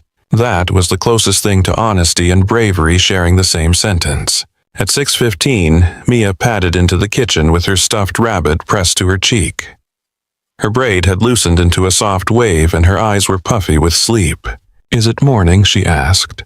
It is, I said, crouching to her level. We have to go to work for a little bit. Mia's gaze slid to Ava. Ava's going too. Yes, Ava said gently, kneeling. I have a meeting. Mia blinked, then looked at me. Am I going to school? Not today, I said. You're going to Mrs. Delgado's for a few hours. Mia's face brightened. Fort Lady. Ava's lips curved. Fort Lady sounds powerful. Mia nodded seriously. She has soup. Ava glanced at me. Soup is a form of security. I almost smiled. In this neighborhood, yes. I packed Mia's little backpack with a change of clothes, snacks, and her favorite book. Ava watched quiet like she was absorbing the rhythm of it. When I zipped the backpack, Mia grabbed Ava's hand without asking. Ava froze for half a second, then let Mia's fingers thread through hers. We're going, Mia announced. Mrs. Delgado opened her door before I even knocked. She wore sweatpants, a cardigan, and the alert expression of someone who had lived long enough to smell trouble. There's my girl, she said, scooping Mia into a hug. Come in, come in. I've got soup and blankets and enough pillows to build a whole city. Mia squealed and dashed inside. Mrs. Delgado's eyes moved to Ava, taking her in with a calm that felt like a scan. And you must be the guest. Ava stepped forward and offered her hand. Ava Sinclair. Mrs. Delgado shook it with a firm grip. Elena Delgado. You look like you've had a rough couple of days. Ava held her gaze. That's accurate. Mrs. Delgado's eyes flicked to me. Ethan, honey, you look like you're trying not to blink. I'm fine, I said automatically. Mrs. Delgado gave me a look that told me she did not buy lies, not even polite ones. I'll keep Mia safe, she said, voice steady. You do what you have to do. Mia ran back and rabbit under one arm. She hugged Ava around the waist hard and fast. Ava's breath caught. She bent down and returned the hug, careful. Be good, Ava whispered. Mia pulled back and squinted at her. Are you my daddy's girlfriend? My chest tightened. Ava's cheeks colored, but she did not look away. She crouched and met Mia's eyes. I'm your daddy's friend, she said softly, and I'm your friend too. Mia considered this, then nodded once like it was a contract. Okay, don't be mean to him. Ava's mouth twitched. I won't. Mia seemed satisfied and ran back to Mrs. Delgado, already asking where the fort would be built. I stood suddenly unsure what to do with my hands. Ava rose beside me, her expression composed, but her eyes stayed on Mia for a heartbeat longer than necessary. Mrs. Delgado stepped closer and lowered her voice. You two be careful, she said. People who send threats do not stop because you ask nicely. Ava's eyes sharpened. He received threats. Mrs. Delgado glanced at me. He didn't tell you. I exhaled. She knows now. Mrs. Delgado nodded once, then stepped back, her tone returning to warm. Okay, go. I'll feed her. I'll keep the door locked. We left. The drive into Harbor Line felt quieter than it should have. The roads were wet, but passable. Fallen branches lined the curbs like discarded bones. The city looked rinsed clean, but I knew better now. Clean did not mean safe. Ava sat in the passenger seat, binder on her lap, one hand resting over it, as if she could keep it steady through will alone. She stared out the windshield, jaw tight. You want music? I asked. No, she said. Silence is fine. We pulled into the garage beneath Harbor Line's glass tower. The building looked the same as always, sleek and confident, as if storms only happened to other places. My badge worked. That surprised me more than it should have. In the elevator, Ava adjusted her blazer and lifted her chin. The CEO mask settled into place, but I could still see the woman under it. The one who had stood on my porch and said I'm pregnant like it was both a confession and a threat. The elevator opened to the executive floor. The carpet smelled like cleaner. The air was too cold. 2 people stood near the conference room doors. One was Gordon Vale. The other was a security manager I recognized from Quarterly.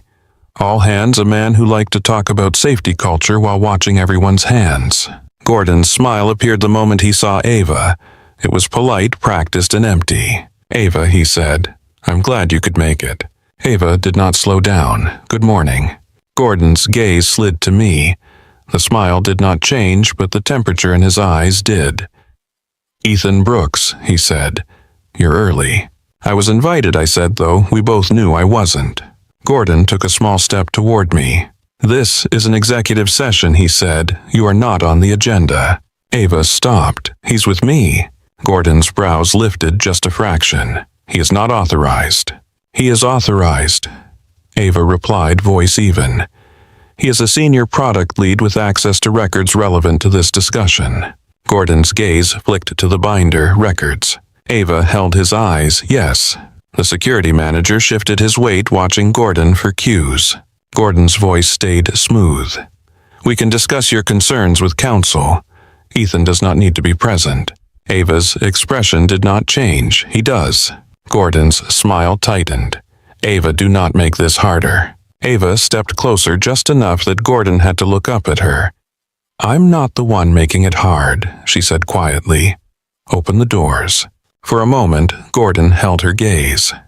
Then his smile widened, as if he had decided to let her walk into her own trap. "Fine," he said. "Let's proceed." The boardroom was all glass and clean lines.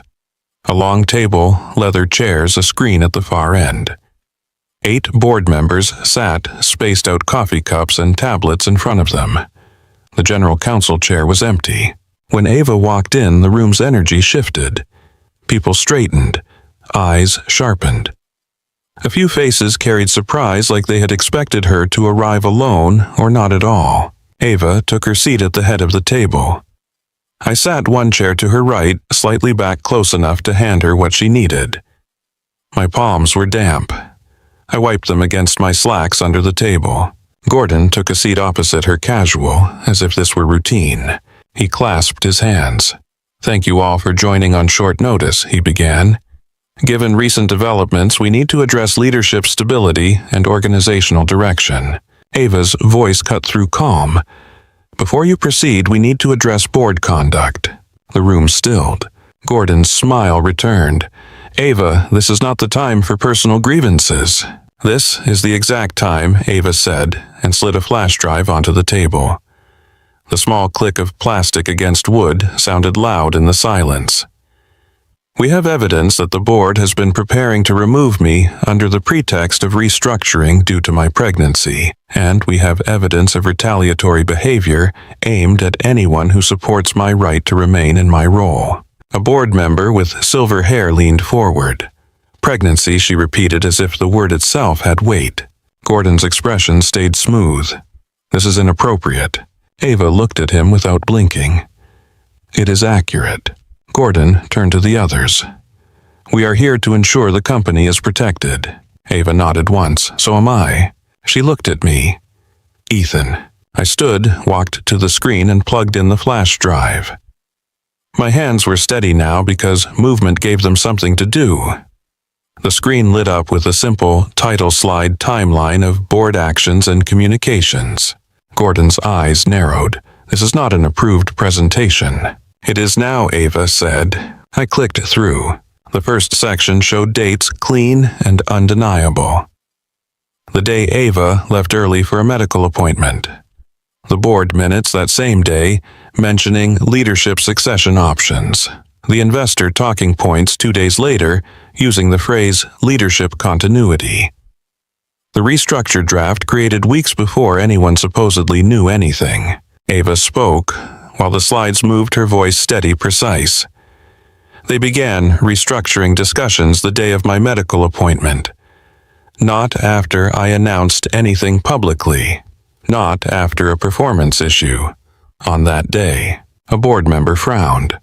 How would anyone know the nature of her appointment? Ava's gaze did not move. That is part of the problem. I clicked to the next section. Email excerpts. Gordon's own language repeated over months, building a narrative. Availability. Optics. Market comfort. Ava's voice stayed calm. This is how discrimination happens in rooms like this. You never say the word, you just let people feel it. Gordon scoffed softly. This is interpretation. Ava nodded. Then interpret this. I clicked to a screenshot of Gordon's email to me. Subject, your employment status. The line about termination for cause. My throat tightened as I saw it projected large on the screen. A board member looked at Gordon. You emailed an employee about misconduct for supporting the CEO. Gordon spread his hands. He inserted himself into executive matters. Ava leaned forward slightly. He assisted me in documenting board actions that directly impact company governance. Threatening termination is retaliation. Gordon's jaw tightened. This is not retaliation, this is policy. Ava lifted her chin. Then explained the anonymous threats. I clicked to screenshots of the unknown number messages. Last warning. Terminated for cause. The timestamps. A murmur passed through the room. Gordon's face stayed composed. Anyone can fabricate a text. Ava's voice did not rise. Then explained the tracker. I clicked to the photos taken under Ava's car. The small black device on the frame. Then a close-up of the serial number. Silence landed hard. A board member with a tight bun stared at the screen. What is that? Ava's gaze held the room. A GPS tracker attached to my vehicle while I was traveling during the storm. We removed it in Ethan's driveway last night. Gordon's voice sharpened. This is absurd. Ava's eyes flicked to him. Is it? Then you should welcome an investigation. The silver-haired board member leaned back, lips pressed together. Where is Nina Park? She asked. Gordon's smile returned strained. She is unavailable this morning. Ava's expression did not change. Convenient. I clicked to the next section, payments. The vendor name. The invoice with advisory services. The suite address. Then the screenshot of the virtual office company page showing mail, forwarding, and temporary suites. Ava spoke quietly. We have payments moving to a vendor that has no onboarding record in our system. No contract. No approval trail. A ghost address. A board member tapped his tablet, frowning. This should be an audit. Gordon shifted in his chair. The finance department handles vendor compliance. Ava's gaze stayed steady. Finance does not approve board spending. You do. I clicked to the holiday party photo, zoomed in. Gordon's face visible intent. The blurred profile of Miles Kerr beside him. Ava's voice stayed even. And then we have this. She looked directly at Gordon. Why were you meeting with Miles Kerr at our holiday party? Gordon's smile tightened. Who is Miles Kerr? I heard a small intake of breath from someone down the table, the sound of recognition. A board member with glasses frowned. That name is familiar. I spoke before I could stop myself. He's affiliated with Redwood Dynamics. The room's attention snapped to me. I felt my face heat, but I kept going. I've seen him at industry panels. Redwood's advisory council is public. Gordon's gaze sharpened like a blade. Mr. Brooks, you are out of line. Ava's voice cut in calm and cold. He is a witness. Gordon turned to the board. This is becoming a circus. Ava did not flinch, then stopped juggling knives. For a second, the air felt charged enough to spark. Gordon leaned forward, voice low. Ava, if you insist on dragging employees into this and circulating unapproved materials, the board has the authority to remove you. We also have the authority to terminate Mr. Brooks effective immediately for misconduct. My stomach dropped. Even expecting it did not make it easier. Ava's eyes stayed on Gordon. Do it, she said. The room stilled again. Gordon blinked. Excuse me. Ava's voice remained steady. Fire him, remove him, and I will resign. Today. A board member's eyes widened. Ava. Ava's gaze moved to the board, not pleading, not emotional, just clear. If you want stability, you do not create it by punishing employees who document governance issues. That is not stability, that is fear. Gordon's smile faltered. You would abandon the company. Ava's eyes narrowed. I built this company. I am not abandoning it. I am refusing to be erased. She placed her hand on the table, palm down, anchoring herself. And if I leave, you lose more than a CEO. You lose patents registered in my name. You lose client relationships I built personally. You lose the loyalty of the development team that has followed my vision from day one.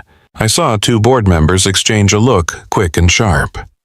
They understood leverage when they heard it. Ava's voice stayed calm. You will also inherit a legal battle you cannot keep quiet. Discrimination, retaliation, improper governance, unexplained payments, a tracker on my vehicle, and a photograph that raises questions you have not answered. Gordon's jaw worked as if he were chewing something bitter. Those patents belong to the company. Ava turned her head slightly. Some do, some do not. We can review the filings together if you like. Gordon's eyes flashed. Then he recovered, trying to regain the room. This is unacceptable, he said. We are trying to protect shareholder value. Ava looked at him like she could see the strings behind his words. Then start by protecting the company from the people willing to break laws to control it. Silence sat heavy. I could hear my own breathing. A board member cleared her throat. We need counsel present, she said. Another nodded. We need audit. The silver-haired member looked directly at Gordon. We also need Nina Park. Gordon's expression tightened into something brittle. We can recess and reconvene. Ava nodded once. Recess, and issue a litigation hold on all communications payments and security logs, effective immediately. Gordon stared at her. For a moment, he looked like a man who had expected an easy win and instead found a locked door. We will deliberate, he said finally, each word forced through his teeth. Ava stood. I stood with her binder under my arm, flash drive in my pocket. My legs felt unsteady, but my posture stayed upright because Ava's did. As we walked out, Gordon's voice followed, quieter, now meant for our backs. This ends badly for you. Ava did not turn around. It already ended badly, she replied and kept walking. In the hallway, the air felt colder. My heartbeat was still in my ears. Ava's breathing was controlled, but her fingers trembled slightly as she adjusted the binder against her hip. I reached toward her hand, then stopped. Cameras, eyes, rules. Ava glanced at me, reading the impulse anyway. Her expression shifted just for a second, something warm under the steel. Then it was gone, replaced by focus. We kept moving, step by step, through the glass hallways of the company she had built, carrying our evidence like it weighed less than the silence we had just broken. The door to the stairwell swung shut behind us, and the sound of it sealed the meeting away like a secret. For the first time since dawn, Ava's shoulders dropped. Not much, just enough to show the weight she had been carrying with her spine. Fluorescent lights hummed overhead. The concrete smelled faintly of dust and old rain. I let out a breath I did not remember holding. You didn't blink, I said. Ava gave a short laugh that sounded like it belonged to someone else. Neither did you. My hands were still shaking. I tucked them into my pockets and stared at the metal steps, forcing my body to slow down. He was ready to fire me. Ava's eyes stayed forward. He wanted you to flinch. I almost did, I admitted. Ava turned then, and the look she gave me was steady and close to gentle. You didn't. Footsteps echoed somewhere above us. A door opened and closed. We fell silent until the sound faded. Ava shifted the binder higher against her hip. We go to Nina, she said. In person, I asked. Ava nodded once. No more calls, no more messages.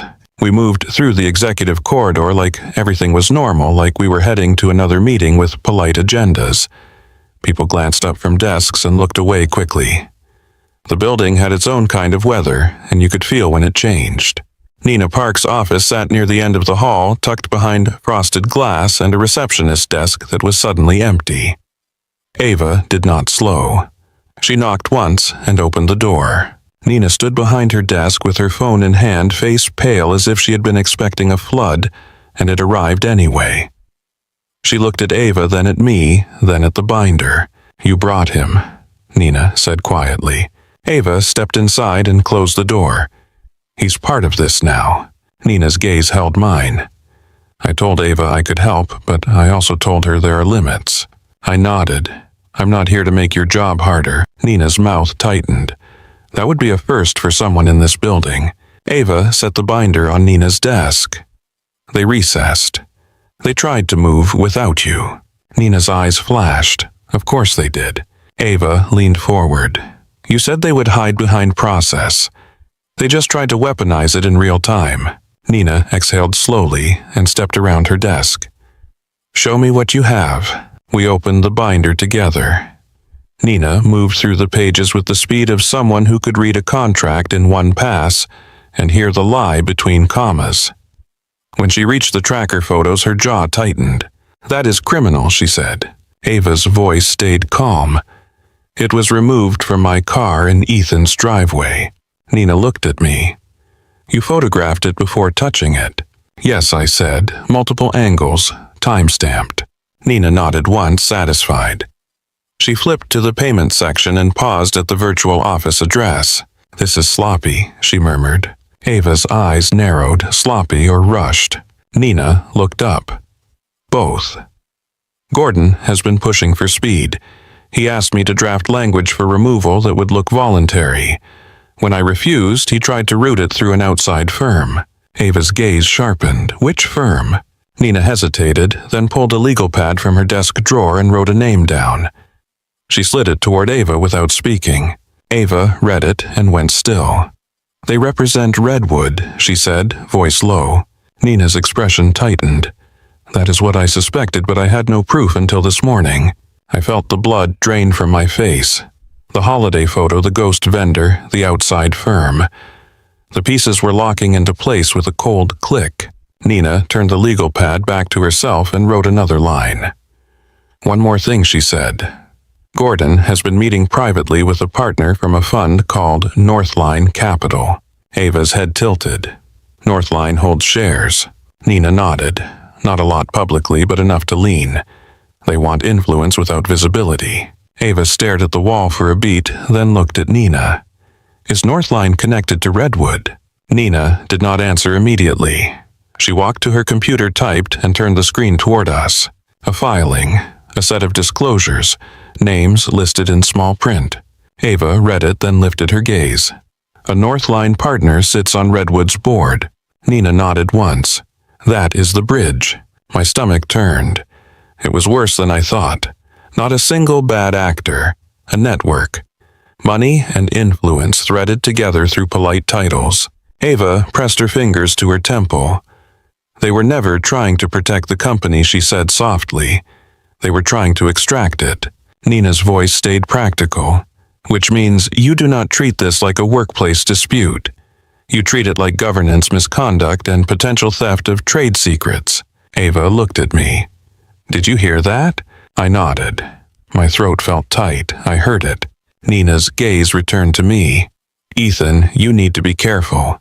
Gordon will try to turn you into the scandal so the substance disappears." The word scandal made my skin prickle. Ava's posture straightened. "He already tried." Nina moved back to her desk and opened a drawer. "I am issuing a litigation hold now," she said. "All board communications, all vendor payments, all security logs, all access records. If anyone deletes anything after this, it becomes a different kind of problem." Ava's voice was flat. "He will still try." Nina nodded. "Then we document every attempt." Nina's fingers flew over her keyboard. The printer whirred to life. While she worked, Ava stood beside the window looking out at the city. Her hand rested lightly against her stomach, less like fear now and more like promise. My phone buzzed. From Human Resources Subject Mandatory Compliance Meeting. My mouth went dry. I opened it. The language was polite, full of concern. A routine review, a brief meeting, a reminder of confidentiality obligations, attendance required. Ava saw my expression and stepped closer. "What is it?" I handed her the phone. Her eyes hardened. He moved fast. Nina turned from her computer. "He is trying to create a second track," she said. "One track is removing Ava. The other is discrediting you." I swallowed. "I have a kid. I can't afford to get blacklisted." Nina's gaze held mine. "Then you do not go alone. You do not speak without counsel. You do not sign anything. You bring me." Ava's voice was low and steady. "We go together." My chest tightened at the word together. It felt like a rope thrown across a gap. An hour later, the entire company received an email from the board. Subject: leadership review and stability measures. I read it in my inbox like it was a weather warning. It said the company was committed to continuity. It said they were evaluating leadership structure. It said they had full confidence in the board's process. It said nothing about Ava. It said nothing about pregnancy. It said nothing about the tracker or the ghost payments or Redwood. It also said employees should refrain from speculation and direct questions to internal communications. Ava stared at the email and let out a slow breath. "They are painting a wall," she said. Nina's tone was brisk. "Walls are for hiding, not for winning." By lunchtime, the wall already had cracks. A message popped up on my phone from a coworker I trusted, a developer named Sam. "You okay? People are talking." I typed back with stiff fingers. "About what?" Sam replied fast. "They say Ava is unstable. They say she is stepping down. They say you are involved somehow." My throat tightened. Involved somehow. The rumor was already reaching for the one thing that could make people stop asking about money and start staring at us. Ava watched my face as I read. "He is testing the story," she said. "Seeing what sticks." I thought of Mia at Mrs. Delgado's house building forts and eating soup, unaware that my job might be evaporating in real time. I pictured the school calendar on my fridge. Rent due in 2 weeks. A 5-year-old who still believed her dad could fix thunderstorms. Nina printed a set of documents and stapled them cleanly. "This is notice of retaliation risk," she said, handing them to Ava. "This is a request for independent investigation," she added, handing another packet to Ava. "And this is preservation demand," she said, turning to me. "Ethan, this one is for HR. You bring it to that compliance meeting and you say you will not speak without counsel present." I took it with the hands that felt too large for the paper. "Okay." Ava's voice softened slightly. "Thank you," she said to Nina. Nina looked at Ava like she was weighing the room and deciding where she stood in it. "I am not doing this for gratitude," she said. "I am doing it because Gordon crossed lines that cannot be uncrossed." Ava nodded once. Same. The HR meeting was held in a small conference room on the 3rd floor away from executive glass. The air smelled like dry carpet and lemon cleaner. An HR manager sat with a notepad. A security representative sat beside her, arms crossed. Gordon was not there, but he did not need to be. His fingerprints were on the setup. When I walked in, Ava and Nina came with me. The HR manager blinked, surprised. "Ms. Sinclair, this is an employee matter." Ava's voice stayed even. It became my matter when it became retaliation. Nina slid the documents across the table. "We are placing the company on notice," she said calmly. "Any adverse action against Mr. Brooks related to his support of protected reporting will be treated as retaliation. We will also require preservation of all related records." The HR manager's lips parted, then closed. Her eyes flicked to the security rep, then back. "We just wanted to clarify confidentiality," she said. Nina's gaze did not soften. "Then clarify it in writing. And do so with an understanding of the litigation hold now in effect." The security rep shifted in his chair. "There is a hold."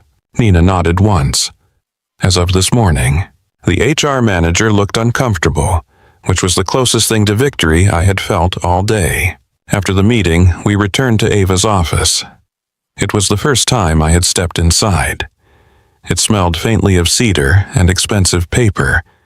A framed photo sat on her bookshelf, not of people, but of a cramped garage workspace with a hand-drawn sign that read, "Harbor Line," written in marker. The origin story she never told in interviews. Ava stared at it for a moment. "I forgot I kept that," she said. Nina checked her phone, then looked up. "Gordon is calling an executive committee session," she said. "He is trying to outrun this." Ava's jaw tightened. "Let him run." I leaned against the doorframe, feeling the day in my bones. "What about the rumors?" I asked quietly. "If they start saying I'm sleeping with my boss, my career is done, even if we win." Ava's eyes met mine. The look was sharp, then softened into something like apology. "We do not give them details," she said. "We give them facts. The tracker, the payments, the outside firm, the disclosure. We keep the story where it belongs." Nina nodded. "Control the center. Do not chase the edges."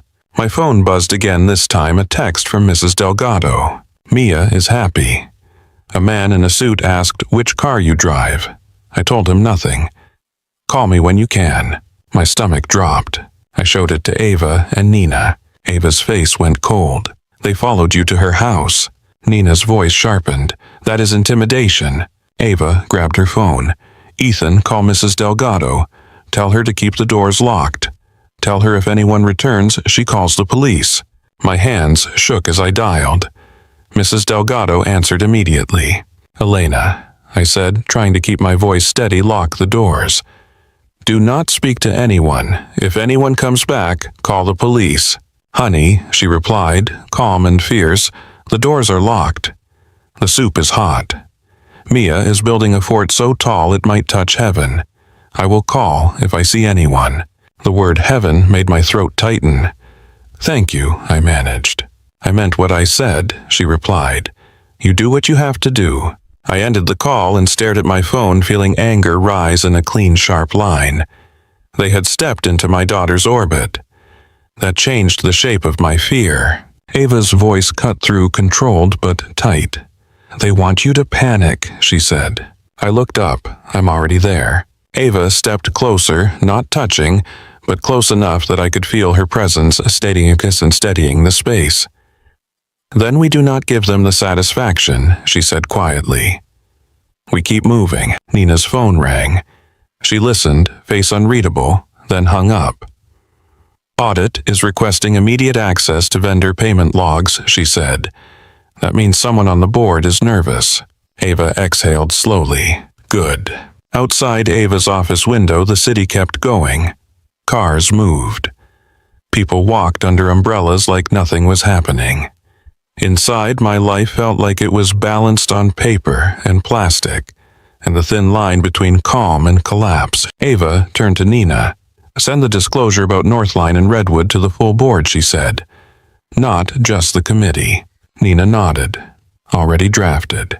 Ava's gaze shifted to me. "We pick up Mia now," she said. "She does not stay in one place all day." I nodded, throat tight. "Yeah." We gathered our things, the binder, the drives, the bagged tracker. As we stepped into the hallway, I caught Ava's reflection in the glass. Her chin was lifted, shoulders squared, eyes forward. The CEO, everyone knew. But when she looked at me just for a breath, the hardness eased. "We keep it clean," she said softly. I nodded. "We keep it real." Ava did not smile. She simply walked beside me toward the elevator, and for the first time that day, my fear felt less like a cage and more like fuel. The elevator doors opened on the ground floor, and the lobby air hit us with the sterile chill of polished stone and recycled ventilation. Ava walked beside me with the binder tucked close. Nina, a step behind, phone pressed to her ear as she spoke in short, precise phrases. Outside, the streets had dried into dark streaks where the floodwater had been. The city looked ordinary again, which made the knot in my chest feel even less reasonable, like fear was something only I could see. Ava climbed into the passenger seat without a word. Nina slid into the back, still talking. I pulled out of the garage and headed toward Mrs. Delgado's street, keeping my hand steady on the wheel. "Any cars behind us?" Ava asked quietly, eyes on the side mirror. "I don't see one," I said. We turned the corner, and Mrs. Delgado's house came into view, porch light on, even though it was daytime. A small signal that she was alert. I parked and got out. The front door opened before I reached the steps. Mia burst out like a rocket braid bouncing stuffed rabbit clutched in one fist. "Daddy!" She hit my legs with a hug that almost knocked me back. I lifted her, held her tight, breathed in the smell of soup and crayons on her hair. Mrs. Delgado stood behind her. Arms crossed, expression calm but hard around the eyes. He came back once she said to me, voice low, "Same suit, same smile." I told him I didn't know you. He tried to look past me into the house. Ava stepped onto the porch. Did he say who he was? Mrs. Delgado looked Ava up and down, then decided. He said he was from your company. Security, he claimed. But security doesn't ask a retired nurse what car a single dad drives. Nina ended her call and tucked her phone away. Did you get his name? I didn't ask. Mrs. Delgado replied. I told him if he didn't leave, I would call the police. He left. Mia looked between us, picking up the tension like a radio signal. Are we going home now? Yes, I said immediately. We're going home. Mrs. Delgado reached out and smoothed Mia's braid. You behaved like a champion, she told her. Mia grinned. I built a fort. Of course you did, Mrs. Delgado said, then looked at me. Ethan, you keep your doors locked. You hear me? I hear you, I said. Ava crouched to Mia's level. Thank you for letting us borrow your dad for work today, she said gently. Mia leaned in, whispering loudly, Did you win? Ava's throat moved as she swallowed. We made it harder for people to lie. Mia accepted that like it was the most sensible thing in the world. Okay. On the drive home, Mia chatted about soup and forts and a cat Mrs. Delgado swore she did not own. I listened, nodding at the right times while Ava stared out the window, the binder still held close.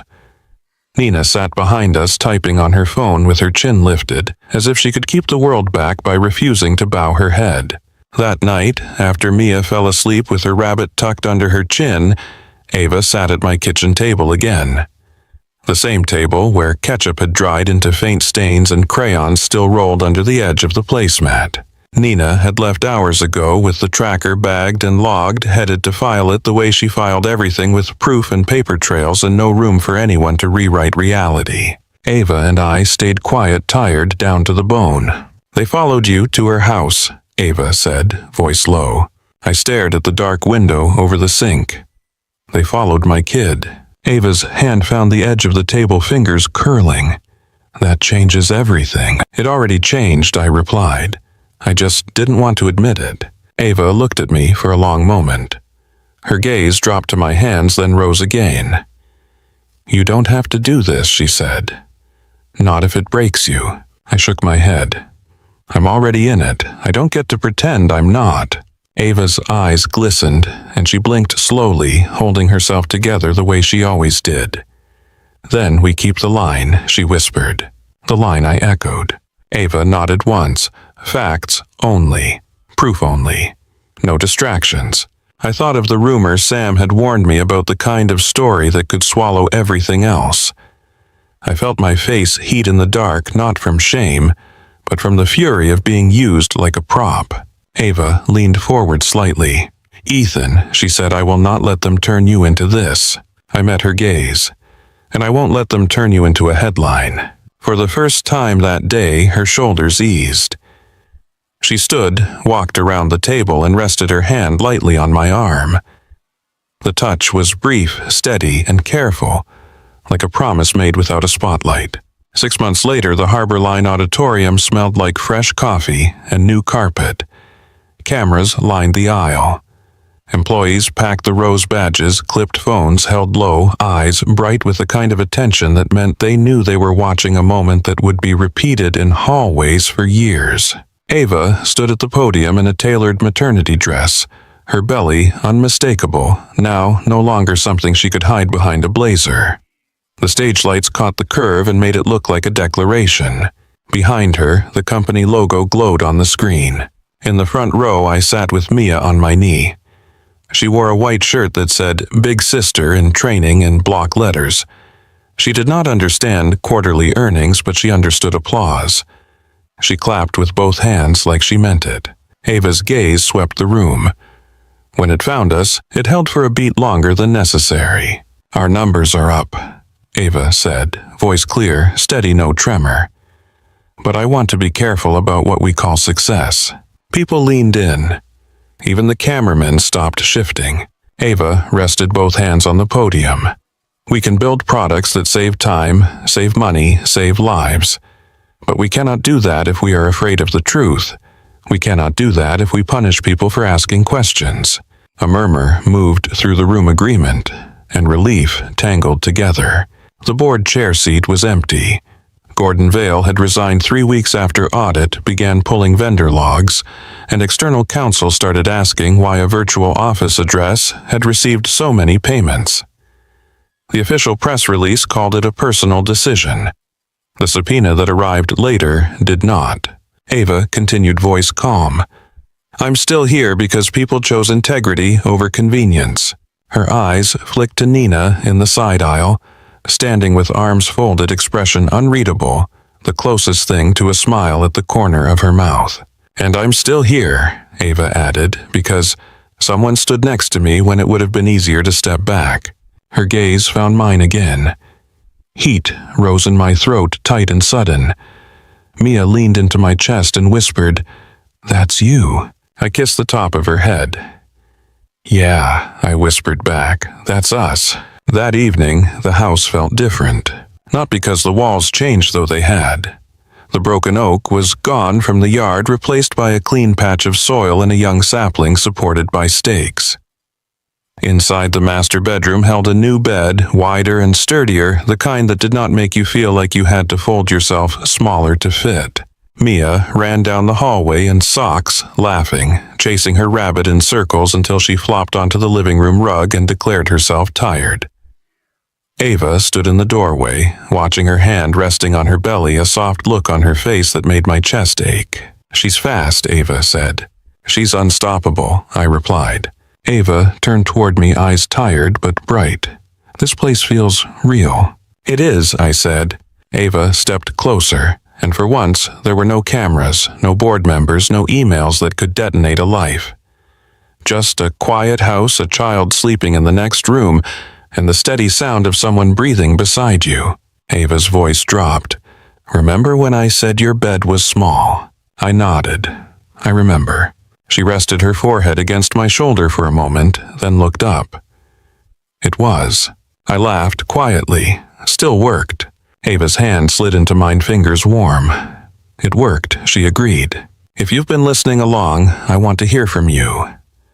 Drop a comment and tell me where you're watching from and what you would have done in Ethan or Ava's position. And if you want more stories like this, please like and subscribe.